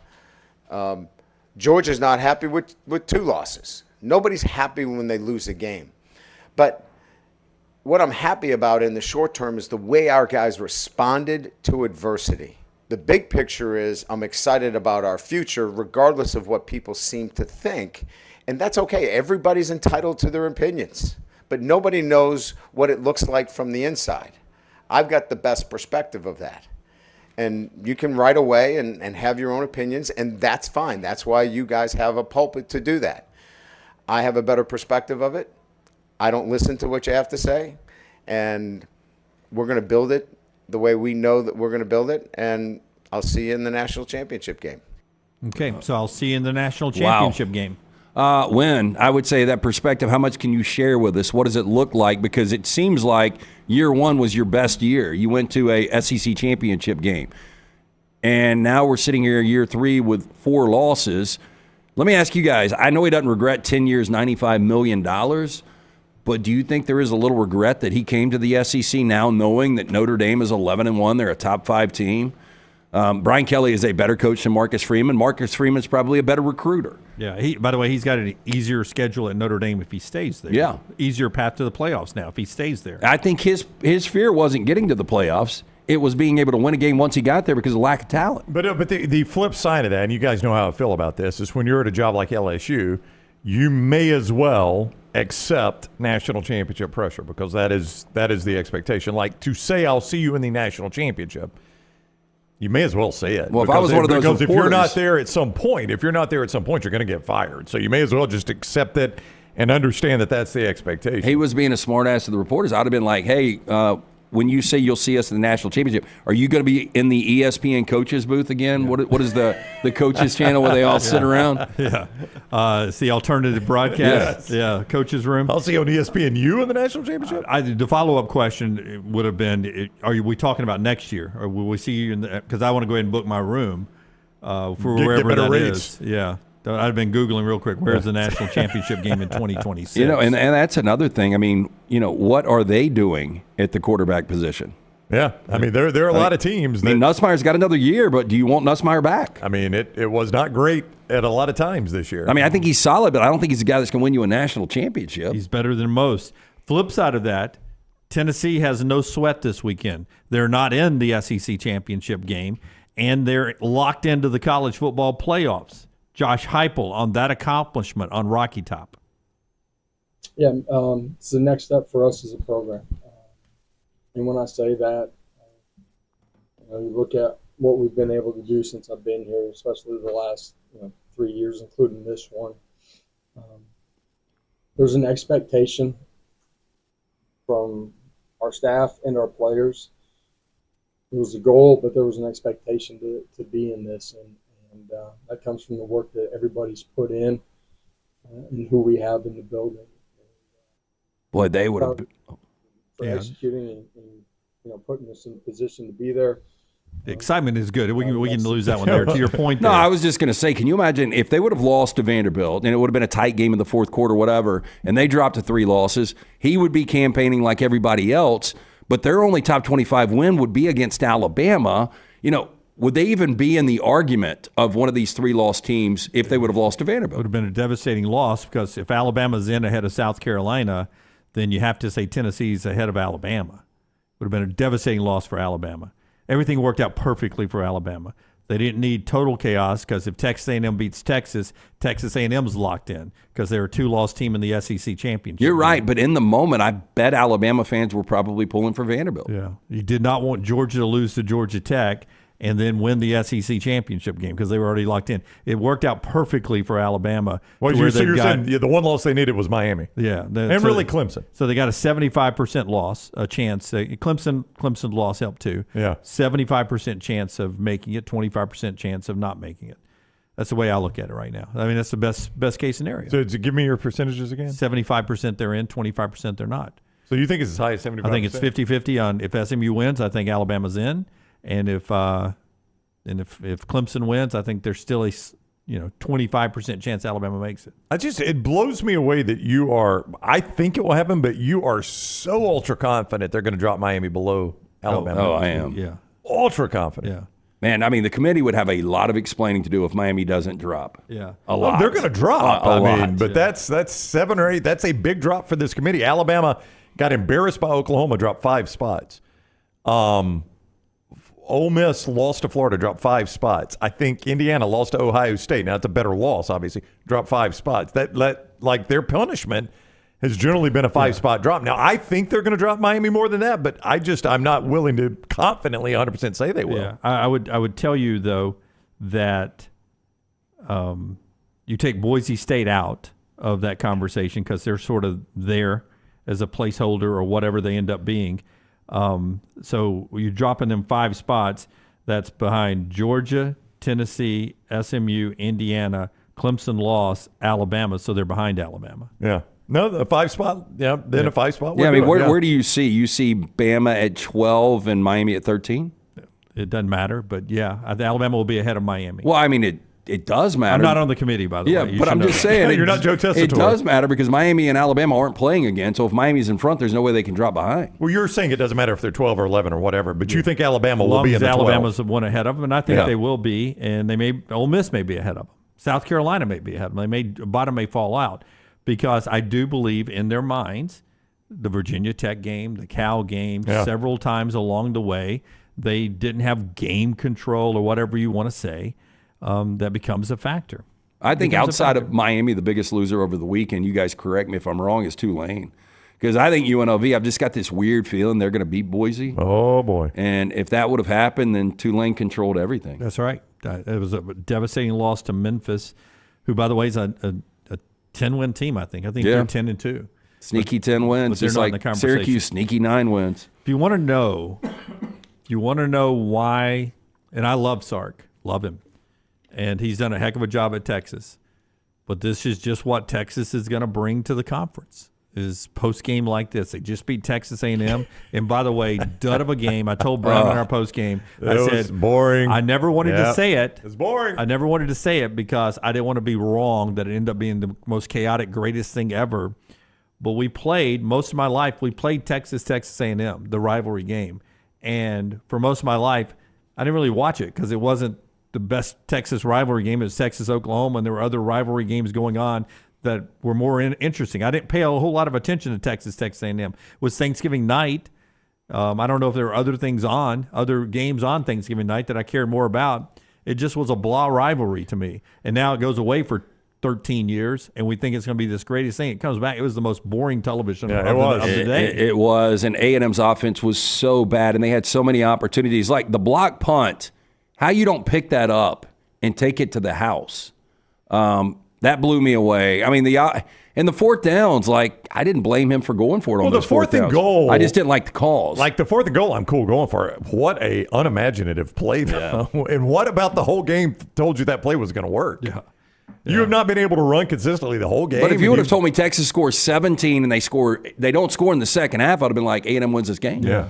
Only way A&M scored, though, was Quinn Ewers gifted them. Oh, yeah. Oh, yeah. Gifted them. He did. But Sark, after that, they're in the SEC Championship game, and he gives us pomp and circumstance. A lot of those guys have been hearing about since the day that it got announced we were going into the SEC that we were going to struggle in the SEC and that it was going to be hard and that we we're going to come into this environment tonight and it was going to be the toughest environment in college football and we wouldn't be ready for it. So there was a lot of things that we've been challenged with that I think have been brewing inside of a lot of people in that locker room, coaches, players included. And so to do it in the fashion that we did, that wasn't a gimmick win. You know, we didn't hit trick plays and things. We lined up and played good hard-nosed football and executed. And a couple balls didn't bounce our way, but we won the game in a physical manner, which is what we know we needed to do in the Southeastern Conference. And so the fact that we're playing that brand of football today, I think that's why it all came out of these guys, because the goal has always been, let's get to Atlanta. And if we can get to Atlanta, then those other goals might start to line themselves up for us. They're the betting favorite to win the national championship now. And I just don't see it. I don't see it, but I will say if they do it, it will be with their defense. Like, Ewers can be good. He can be average. They're running the football now effectively, but I think it's going to be about their defense if, in fact, they do make a deep run. Like Carson Beck, some of his throws are amazing. Yeah. Well, like the one at the back of the end zone that had to go to review. I mean, he just put it where the guy had to catch it. Yeah. Like, I don't even know. I told you this. I'm not even sure the guy caught it. It just went in his hands. It went in his hands. Yeah, it's crazy. Yeah. But I last week, guys, I said it. I thought I'm ready to say Georgia's going to win this whole thing. And then I watched Georgia show exactly what makes you doubt Georgia for an entire half against Georgia Tech. Got dominated by Georgia Tech for an entire half of football. 17-0. Dominated in every aspect of the game. There was nothing Georgia won in that first half. And by the way, it should have been more than 17. It should have been. Yeah. I mean, they were fortunate to go to the locker room only down 17-0. And then, Lance, I turn around and watch Texas dominate Texas A&M in every aspect of the game in a hostile environment on the road. And I'm like, I think I like Texas now. Yeah, first three drives of the game, they got inside Georgia's 30-yard line. Georgia and only got 3 points. Extremely fortunate. That was still a game at halftime. 563 yards, 260 on the ground Georgia gave up at home. I know. And the worst post-game, worse than the NFL. The worst overtime, worse than the NFL. Yeah, it's a bad overtime. It's awful. Yeah. But then on top of that, Lance, not just the defense, Carson Beck looked awful in the first half. Just as bad as you fear Carson Beck can be sometimes. He was that in the first half. So now I look at Georgia. But it was the Bama game all over again for Carson Beck. I know, but they cannot keep doing that in the playoffs and win a national championship. Yeah, somebody will come up and bite them. That's right. But that Texas I saw Saturday night, I know it's just A&M, 8-4 A&M. That's who A&M's always going to be, is 8-4 A&M. That style of football, though, wins a championship. Texas did. What's crazy is I haven't believed in this team all year. They're number one in Oregon, but I think I might trust Dillon Gabriel more than any quarterback that's going to be in the college football playoff. What's going to happen if Penn State beats them? And then you're going to be like, I don't know who to believe going into this thing. Or what happens when I'm just talking about strictly quarterback. Yeah. What happens in the national championship game or the semifinals when Dan Lanning goes for it on 4th and 8 on his own 17 and gives the team 6, or he lines up and goes for 2 after every touchdown. I do not think Oregon wins a national championship. I'm just saying of the quarterbacks, because there's so many inconsistencies. And even Dillon Gabriel has uncharacteristically had these red zone turnovers that have been baffling. Yeah. Just the Georgia thing, and then that overtime. Brown believes that Georgia Tech, after they win the coin toss, should have gone for 2. Can I explain it? They missed the first I know what you're saying. I know. Yeah, but here's my philosophy going in. I'll let you explain. Okay. They got 1 of 7. If I'm the home team and I'm the better team, you never go for 2. If you are the away team and you're the inferior team, and especially the way Georgia came on in the second half, I'm going for 2. Here's my thought on it, Jim. Here's why I say this. If you win the toss and you go second, you know you've got to go first the next time and have to go for 2. Right.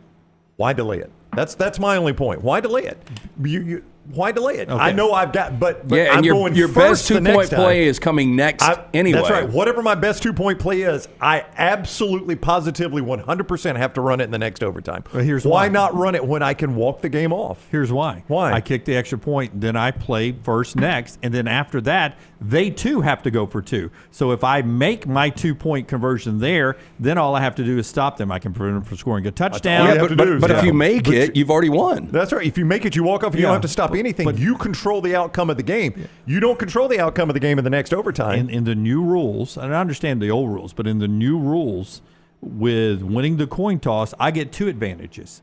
I get the advantage of going second. That's right. The first time, where if the other team kicks a field goal or they don't score at all, I can kick a field goal and win it or go in.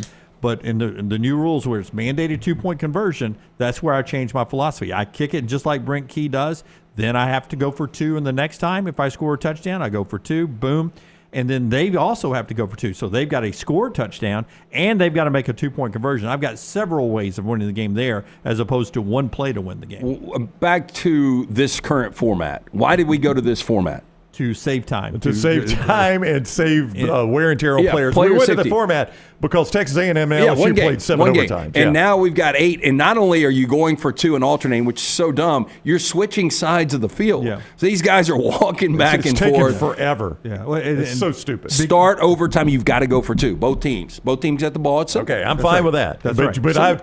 I'd keep the 25-yard field. Yeah, absolutely. Every time. And it's not going to last more than 2 or 3. You're not going to have teams scoring touchdowns and getting 2-point conversions in 3 or 4 straight overtimes. It's not going to happen. No, it's not, because what you probably going to end up is like what we just had. We had 14 2-point conversion tries and only 3 makes. Yeah. The 2 teams were 3 of 14 on 2-point plays. And they were out of plays. I mean, they were just like, I don't know what to do. And now, it's hard to believe with those 2 quarterbacks the way they were playing, too. Haynes King was great. Well, but without that fumble late. Yeah, the problem was when they got in overtime, they started throwing Haynes King rather than just running what had worked the entire game and all those 2-point conversions. They were throwing. And I'm like, your advantage all game has been running this zone read, and Georgia has had no answer for it. How you don't do more of that in those overtimes, I don't know. Because they didn't. It was a throw. Do you guys think we'll see Arch Manning run some of that Saturday?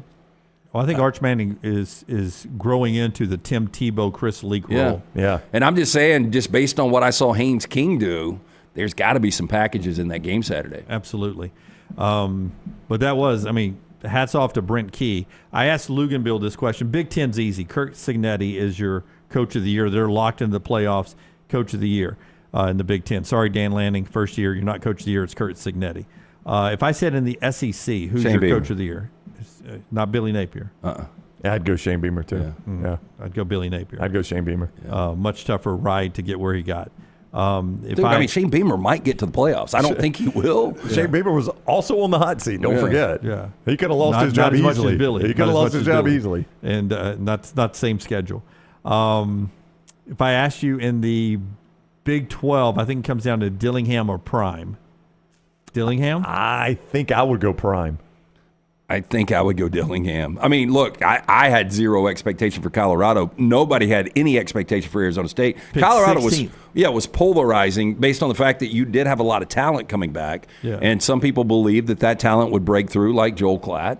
And others, like me, said there's no chance. Yeah. I would go Dillingham. I think I would go Dillingham, but it's Dillingham as Sanders. But then when you go to the ACC, it's Rhett Lashley. It's Rhett Lashley. Yeah. But you got to give some love to Brent Key, 7-5. I think They he had ought to some get big some. moments. Yeah, he ought to get some. I think. Fran Brown. 9-win That's Fran right. Brown Yep. at Syracuse. That would be my number 2 guy. Yeah. I think it's either Fran Brown or Rhett Lashley. And then I didn't think about this, but Luganville on Monday Morning Live, Manny Diaz, Duke's 9-3.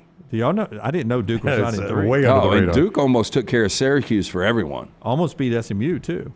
I mean, SMU. Okay, SMU. yeah. Yeah. That's That what I was meant. the 1 game point where 6 overtime. turnovers. SMU had 6 turnovers in that game and still somehow won. Yep.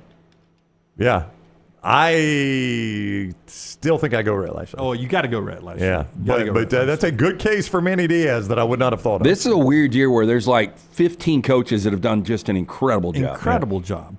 Incredible job. I mean, Jeff Monken, guys like Brett Bielema has done a really good job. I mean, who would you go with nationally? I mean, Barry Odom. Hell, Sam Pittman has gotten Arkansas into the bowl game. Kalani Sitake. I mean, Matt Campbell to have Iowa State a game away from getting into a college football playoff. Yeah, UNLV, Barry Odom. 1 win away from being in the playoffs. And then coaches that we thought were really established, like a Brian Kelly that we just saw, and a Mike Gundy. I'll see you in the national championship. What do you think happens with Mike Gundy? Oh, man. I don't know. That's as bad as it gets right there, the year he just put up. Because if I'm an Oak State fan, I want to move on. You've got 2 jobs open in West Virginia and UCF, which UCF's so weird. But UCF's a better job than West Virginia. You guys give me that? I would take UCF over West Virginia. If you're West Virginia, he would say no. But would you go to Nick Saban and say, look, I'll give you $10 million a year, and I'll give you $10 million. We'll guarantee an NIL every year if you take over this shitty program. I think you're offering him less than he's currently making. Yeah, and I also based on his endorsements and game day, he's like, I'm making more than $10 million. I know he would say no every time, but why not ask? I think Terry and Nick would say, "Hey, we grew up here, and we have chose to live somewhere else." Yeah. Well, could have moved back there last year. I'm still in Tuscaloosa. We bought our mansion in Florida, That's right. not in Morgantown. Even just to show that you think that you were one of the players in college football, do you not ask? Oh, I ask it and I leak it to the media. Yeah, that's what I'm saying. Yeah, absolutely. I make sure Pete Thamel knows that I have asked Nick Saban. Our show being brought to you by a couple of our great sponsors. One of them is our friends at CPAP Plus. Tell us about CPAP Plus. Yeah, look, our friends, the O'Neill brothers, they're CPAP users themselves, so they know exactly what you're looking at when you get into one of those 3 locations of CPAP Plus. You can Google CPAP Plus or just stop in. If you're looking for the best CPAP gear with personal service you can trust, visit CPAP Plus. Pelham Highway 280 Trustful. They've also got something special for the next round viewer and listener. $20 credit when you mention the next round towards the purchase of a new mask system, a CPAP cleaner, or even a travel CPAP machine. Stop by CPAP Plus, where you're going to find the best service and equipment, all in stock, ready for you with hundreds of 5-star Google reviews. Trust CPAP Plus for all of your CPAP needs. CPAP Plus, where every night matters. Make sure you visit the brand new Academy Sports and Outdoors in Birmingham on Highway 280, 4610 U.S. Highway 280, the old Best Buy in the Target Shopping Center there. You can get the wide selection of Nike, Stanley, Brooks, Carhartt, Blackstone, Yeti, Titleist, Shimano, and more. Shop online on the Academy Sports and Outdoor app with free in-store pickup. Enjoy free shipping on purchases over $25 as well. All of that at Academy Sports and Outdoors. Start your Christmas shopping now with our friends at Academy. Trash is next. Follow Scott Forrester on Twitter at ScottForresterTV. Bright Bank, member FDIC, equal housing lender. Man, I love a good meal. I'm Jim Dunaway. A good meal is what you get with my friend Sterling at Champy's Chicken on Highway 119 in Alabaster. We're talking great southern fried chicken, wonderful sides, hand-cut chicken fingers, po' boys, and those Mississippi Delta recipe tamales. You got a perfect menu for everybody. Champy's Chicken is perfect for watching the big game, or taking a meal to the lake house, down to the coast, or stay in the restaurant and dine in a great atmosphere. It's all made fresh to order right there on 119 in Alabaster, Champy's Chicken. Hey, you. It's the holidays. Give cheer a lift. And at New Balance Birmingham, we got the gift. That holiday vibe? Find it inside. Come together at New Balance Birmingham on Highway 280, right next to Chick-fil-A. New Balance Birmingham, we got now. Let's face it, a home is one of the most powerful assets you can have, and our friends at Mortgage Right want to help you build wealth through home ownership. Mortgage Right is all about providing competitive rates, a variety of loan products, and a multitude of resources for a seamless home buying experience. They treat their borrowers like family and are always looking to bring more happy homeowners under their roof. See more by visiting mortgageright.com/TNR today and start living. That's mortgageright.com/TNR. NMLS 2239, equal housing lender. Remember the name Way to Wellness if you're battling weight loss in your life. I'm Jim Dunaway from The Next Round. There was a time I was over 216 pounds until Way to Wellness helped me lose 45 pounds, and now for over 2 years, they've helped me keep that weight off. Here's their website, aplanforme.com, aplanforme.com. That's a great name for a website because there's no cookie-cutter plan. Everything is designed specifically for you. No contract, no sign-up fees, and your first consultation is free at Way to Wellness. At Academy Sports and Outdoors, we believe the best holiday fun happens out there, on the driveway with a new basketball hoop, out back around the fire pit, or up in the deer stand. No matter your fun, we've got it. The right stuff at the right some price. places, Academy, football is a sport. have fun out In there. Alabama, it's a fine art. New Life Art is proud to announce Daniel A. Moore's upcoming painting, Deuces Wild. This season, Bama is blessed with a pair of very talented deuces. The pair played a huge role on both sides of the ball in the Tide's amazing 41-34 victory over number 2 Georgia. Deuces Wild will portray the unbelievable game-winning 75-yard touchdown catch by deuce number 1, Ryan Williams, late in the fourth quarter. The Dogs' last chance drive was stopped by deuce number 2, Xavier Brown, as he made the game-saving interception in the end zone, which will be celebrated by a small artist's remark in the bottom margin of each print. Go to danielmooreart.com to see the artist's preliminary sketch and take advantage of special pre-publication pricing for Deuces Wild. Also available, The Legend, Daniel Moore's final tribute to Coach Nick Saban. Order now at danielmooreart.com. Thanksgiving is here, and let the New York Butcher Shop be the place to get all of your holiday meal items. Their premium turkeys are fresh, free-range, and hormone-free. The New York Butcher Shop also has a wide selection of chef-prepared side items to help save you time in the kitchen. Pick up a bottle of wine, and your meal will be complete. Turkeys are selling fast, so place your order today. 2 locations to serve you, in Cahaba Heights and on Highway 119 in Greystone. The New York Butcher Shop. Rare quality, well-done service. Want more of the show? Download the app or visit nextroundlive.com for the latest podcast, The Mystery Fifth Hour, our Not For All Ages podcast, The Last Call, and the entire Double Down Media podcast family. All at nextroundlive.com and on the Next Round app.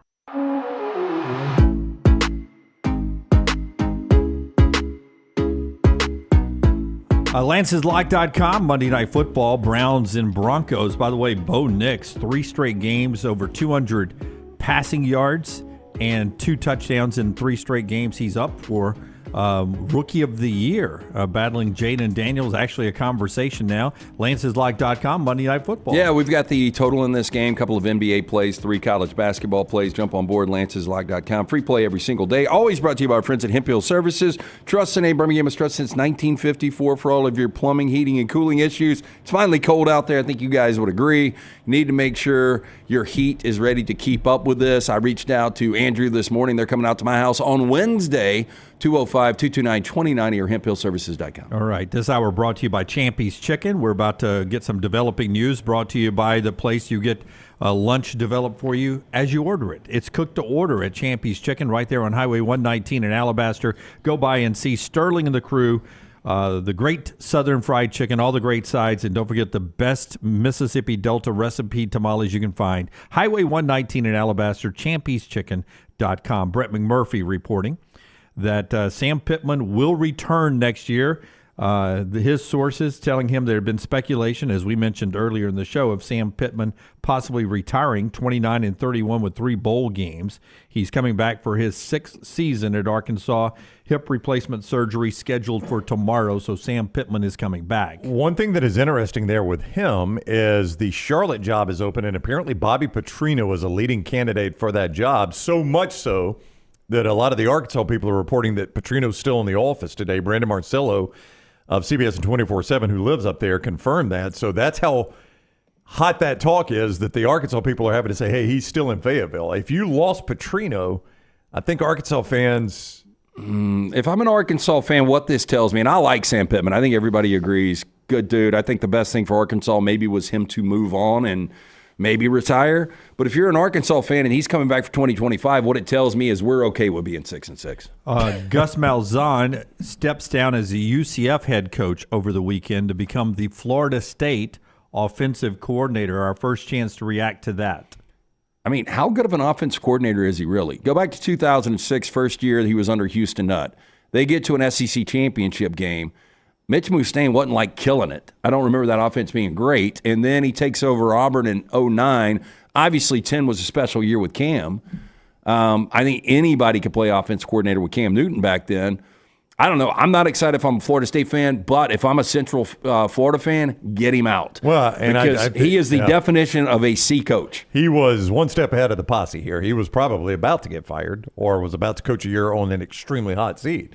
So this is getting out ahead of the game. And to your point, if I'm a UCF fan, I'm like, thank God I didn't have to pay the buyout, right? I think it can be a great job. I really do. Well, if Arizona State, UCF can be. Yeah, Arizona State or Iowa State, one of those teams is about to be in the college football playoff. You have so many much more resources than either one of those. Now let's flip around, and you're a Florida State fan. How do you feel about this? Yeah, LT said it. I'm not that excited about it. And the reaction, again, had an Iron Bowl party, and this broke right at the start of the Iron Bowl, and someone in my basement said, did Florida State gain access to a time machine?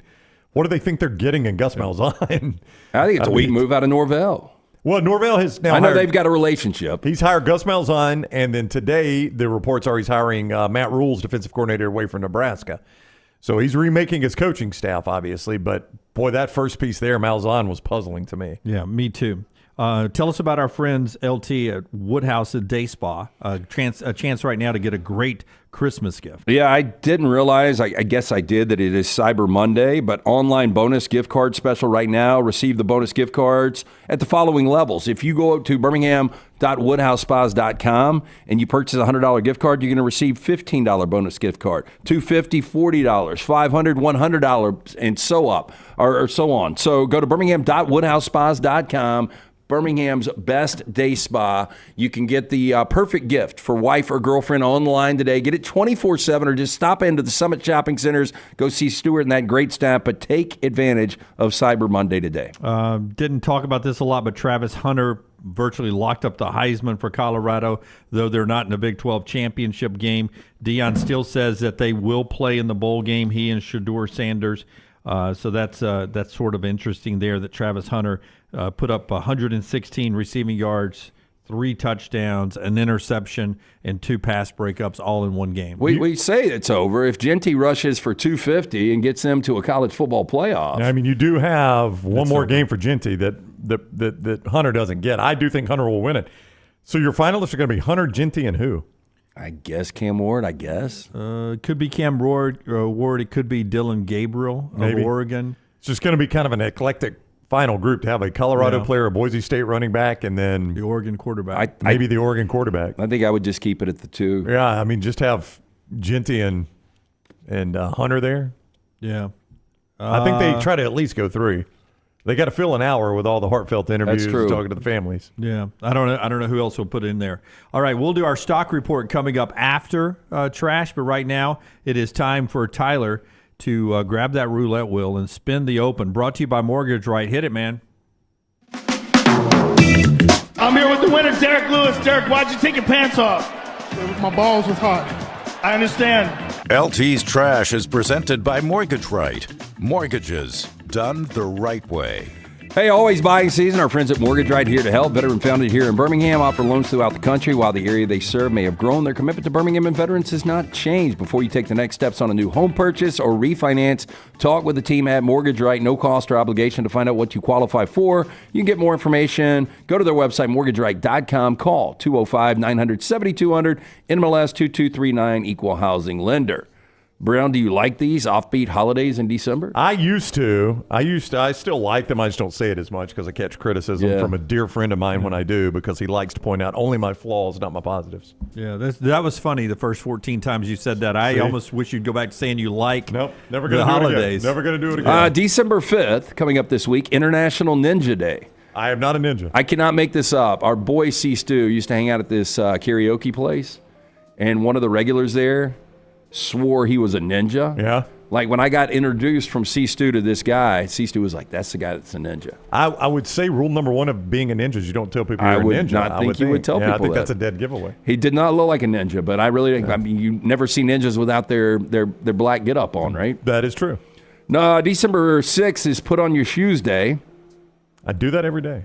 I imagine I will on December 6th as well. Do you ever make it a Saturday without doing it? I do. The only thing that'll trip me up on a Saturday is most of the time after our early show, I run to the store to get my snack and candies for the game. Yeah. If I don't do that, I'll go a whole Saturday without putting shoes on, yeah. Even taking the trash out of the trash can. I had gone 3 consecutive Saturdays without doing it. I did it this Saturday. I had to put the shoes on. December 8th, pretend to be a time traveler day. I've always been fascinated by time travel. I don't know if I've ever pretended to be a time traveler. Interesting. You're fascinated about something that doesn't happen. No, I'm fascinated about like movies. Well, how do you know? Yeah. Oh, that's a great point, Tyler. How do you know I'm not from the future, Jim? We've seen your picks. He beat me to it. December 16th. Way to buzz in. December 16th, Barbie and Barney Backlash Day. Is this just people that hate Barbie and Barney? I guess so. I saw it on the list, and I said, well, that's got to be included. I've never heard of that before. I'd heard of that one, yeah. December 18th, Answer the Phone Like Buddy the Elf Day. What is it he says? Buddy the Elf, what's your favorite color? That's right. When he's in James Caan's office. Buddy the Elf, what's your favorite color? Give me that. December 21st, Short Girl Appreciation Day. I don't know if my wife is considered short. I appreciate her, though. She's not tall. I think She's somewhere in the middle. anybody 5'3" and under would be considered short. She's not 5'3" or under, so I guess she's not short. Is that about right? We've got a sneaky tall staff up here. E.G. and Taylor are athletes. That's right. December 26th, National Whiners Day. Whiners or Whiners? Whiners. What Like day is that? whiners? Yeah. What day? December 26th. It's right after My birthday's Christmas. the 17th. If that had lined up perfectly, that would have been yes. ideal. The day of your birth. So the Oxford has named their word of the year. These are getting increasingly more difficult. I hear this one a lot now. Yeah, most of the time it's like youth slang or something like that. Brain rot has been announced. Yeah. The Oxford Word of the Year of 2024 amid concerns over endless social media scrolling and mind-numbing content. Is that one word? It sounds like 2 to me. Yeah. Oh, it's 2, but I guess you actually consider I've it seen one. it both ways. Yeah. I mean, it's definitely got the space. More than 37,000 people voted to help choose the winner from a short list of 6 words drawn up by the Oxford University Press. Its annual award, whose previous winners have included Riz and Climate Emergency, aims to reflect the moods and trends of the year. I know climate emergency is 2 words. Yes. And I didn't go to Oxford. Brain rot, defined as the supposed deterioration of a person's mental or intellectual state, especially viewed as the result of overconsumption of material considered to be trivial or unchallenging. Yeah, how about Oxford rot? I mean, at one point I considered you a school of higher learning. Why are we allowed, as the peasants, allowed to vote on the word of the year? We don't. We come to you for knowledge, Oxford. Don't give us a vote in it. Watering it down. Be the selection committee. Use some analytics. So don't get any outside influence, you say. Just give us a word of the year. Other words that made the short list: demure, dynamic pricing, lore, and romantasy. Romantasy? Sounds like one of your words, The Jimmy. fiction genre combining romance and fantasy. Oh. Level up? That would be 2 words too, right? Yeah. Yeah. I guess so. I mean, dynamic pricing is 2 words. They clearly don't limit it to 1 word. Yeah. Okay, I'm going to give you guys a scenario. You're at an amusement park. You get on a roller coaster. All right. You're about to hit you're ascending. You're about to hit the big downfall, and your lap bar goes up. Ooh, it's a great fear of mine. Yeah, that is a fear of mine. Yeah, So what do you do? Well, let me ask a question. Is my kid with me? You are in that seat by yourself. Okay. Yeah, because if it's a kid, you do this. As a kid, the first thing you do is try to lock the kid That ain't in. gonna work. Yeah, well, but it's going to make me feel better. I think I try to pull the bar down and try and for a lock scenario. I think what I do, I don't know if I can do this on the fly, but I think I lock my arm under the bar. See what I'm saying? In case you fly out, well, it's going to be easier to hang on to the bar with my arm locked under it than just grabbing it with my hands. So this is castles and coasters you see right here in Phoenix. This happened on Sunday. The man who didn't want to be named claims his safety lap bar unlocked at the beginning of the ride right before the big drop on the Desert Storm, a double loop roller coaster. And we got loops. Wow, that's going to be tough right there, my friend. Video capturing the incident shows the man jumping out of the roller coaster and onto the platform at the apex of the ride just milliseconds before the coaster plunges down a hill. Wow, that's Mission Impossible-esque. Great move. Oh, boy, I don't want to look. I don't even want to do that. It was just adrenaline. I didn't want to die that day. As soon as the lap bar went up, I just didn't really think about it. I just jumped out. Now, while the roller coaster had multiple other rides on it at the time, it appears no one else's lap bar became unlocked. Ryder climbed down the emergency stairs back to the roller coaster's loading station where he told an employee about what happened. He believes he would have died if it wasn't for his quick thinking as the Desert Storm takes riders upside down not once, but twice. Quote, it could have been somebody younger or older, not as agile. Luckily, it was me. It's kind of a humble brag, right? I was able to think on my feet fast and get out, but it could have ended differently. Yeah. Lesser athlete would have died is what he's saying. That's okay. right. Okay. He can't be making it up because he can't get out if it was locked, right? Right. So he can't be making it up. No. So he got out. Now, here's the best part. Ryder said the park manager offered him a refund. Yeah, we'll give you money back. Yeah. He took a report of the incident, but the rider said he wants more to be done. Yeah. Now, chances are, if he calls the right lawyer, he'll get a lot more than that. Because I'm not going to be able to sleep at night now. Oh, I think everybody's going to take that case. I would not have signed one sheet of paper you put in front of me. Now, Not at all. in Arizona, the state does not oversee regulations of the amusement park rides, but requires rides to be inspected at least once a year. State law says it's up to the different counties to enforce compliance. I have thought of this before, though, when with respect to everything else, fairly low-paid employee walks by and just jerks on the bar to see if it pops up. We're good. Yeah. I mean, that's like our measuring level to see if everything's good. Great safety feature. Yeah. It seems like it should grind to a halt Any bar that if opens. there's any sensor that Yeah. should be. Yeah, So but what happened? I think one of the bar's sensors came on. Bar up. Probably just a fuse. Simple physical science here. There is no chance he would have been able to hold on, right?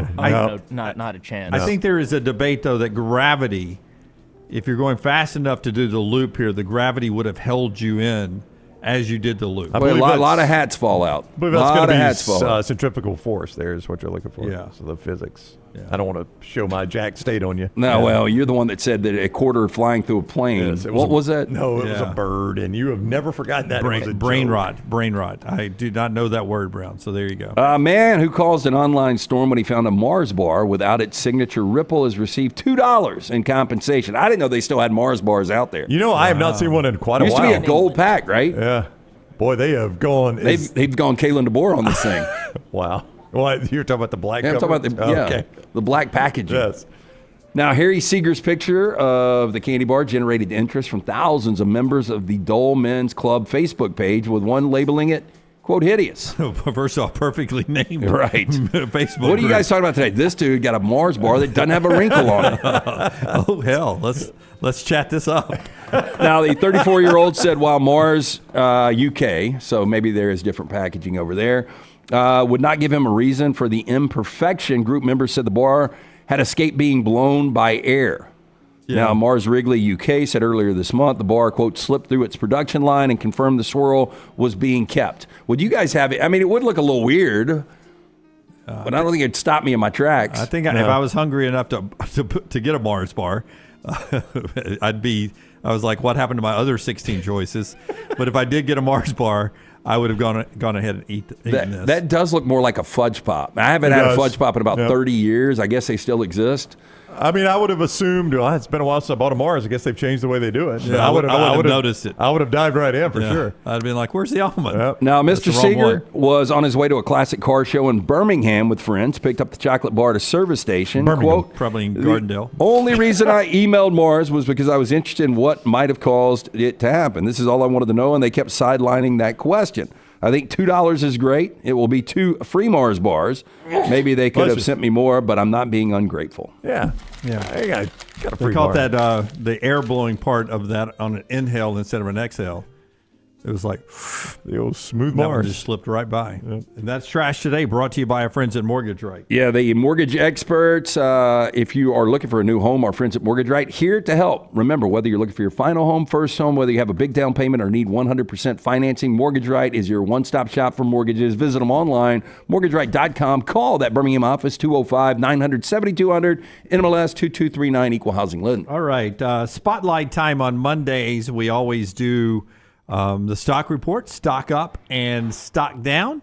It is brought to you by McCurry. Hit it, Tyler. The College Football Spotlight.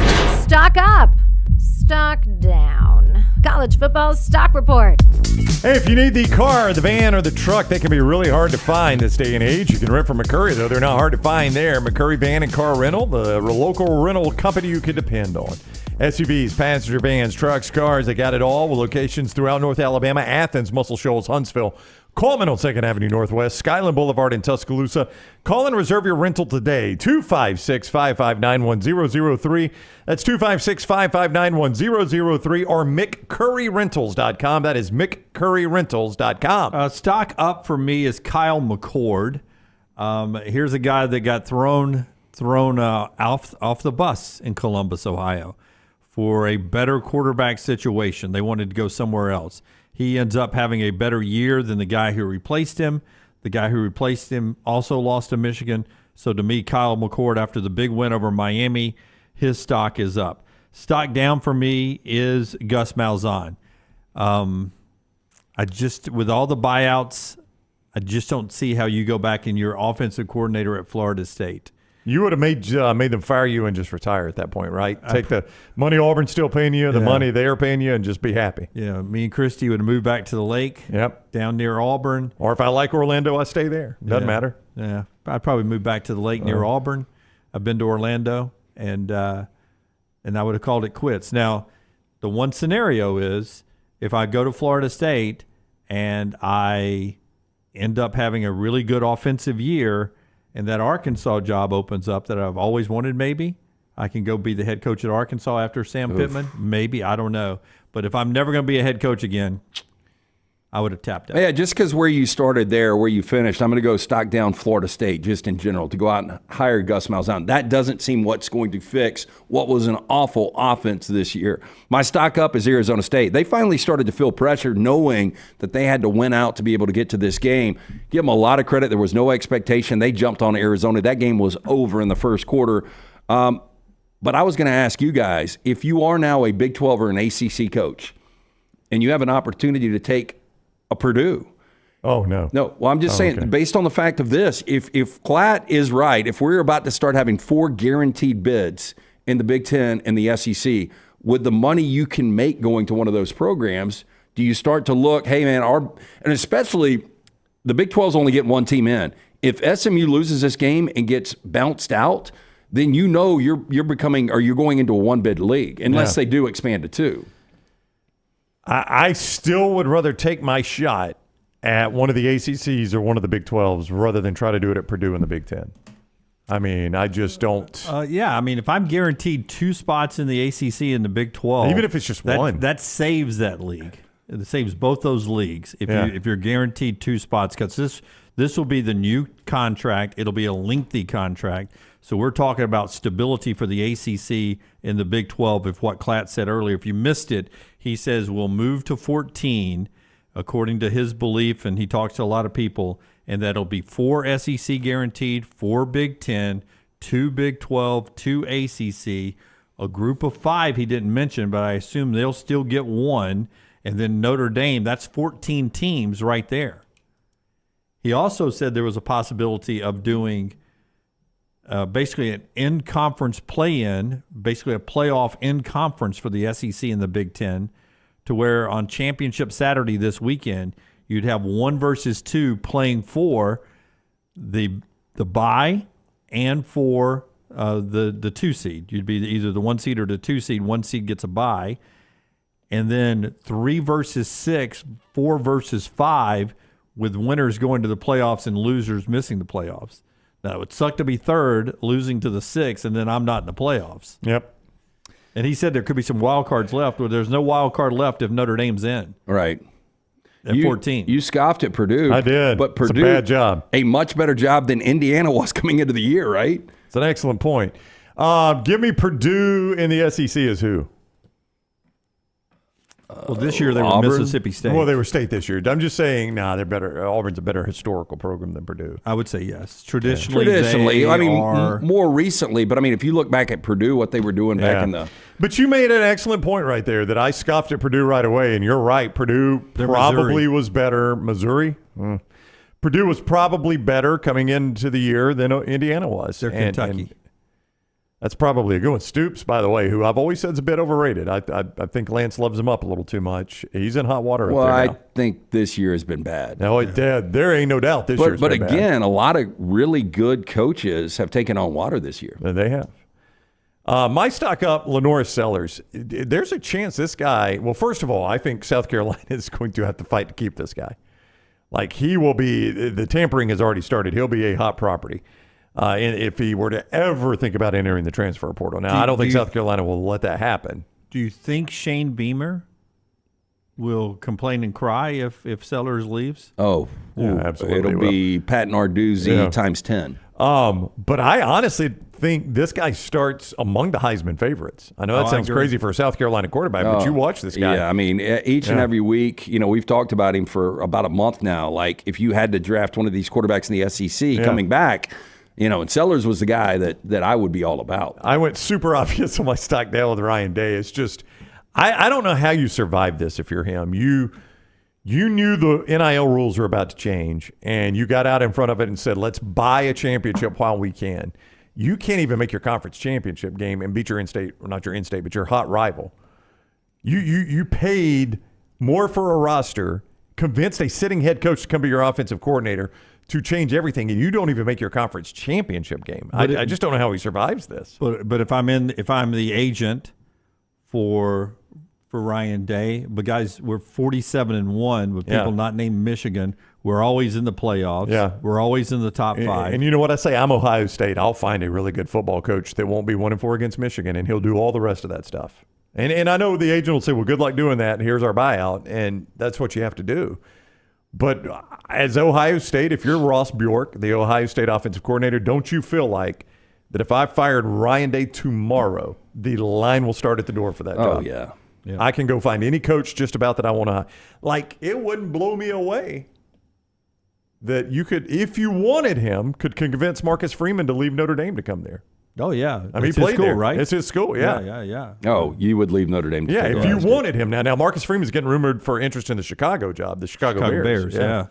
He's Ohio State has all the money, all of it. Hemphill brings you the final thought here on the show today. Tell us about Hemphill. 205-229-2090. Call Adam, Chad, Andrew, the guys there. Whether it's cooling, heating, plumbing, any of these problems arise in your home or business, they are ready to serve you. Hard to stop a train. 205-229-2090 or hemphillservices.com. All right, that's our show today. Don't forget Unlocked with Brock Hewitt and LT comes up in about an hour. So set your alerts. Thumbs up if you've watched us on YouTube. Like and subscribe if you're watching us anywhere else. Thanks to everyone who watched our content from the Iron Bowl. Record numbers of views on our social platforms of Iron Bowl coverage, and we appreciate you guys being with us as we move into the postseason of college football. What that looks like, we'll see for Alabama. Get a little hint tomorrow night with the selection committee. Keep an eye on 25, 24, 23 down there. Does Louisville slide back in? Or does somebody else slide in that could help out Alabama? Something to keep an eye on down at the bottom of the rankings tomorrow. Until next time, God bless you and God bless America.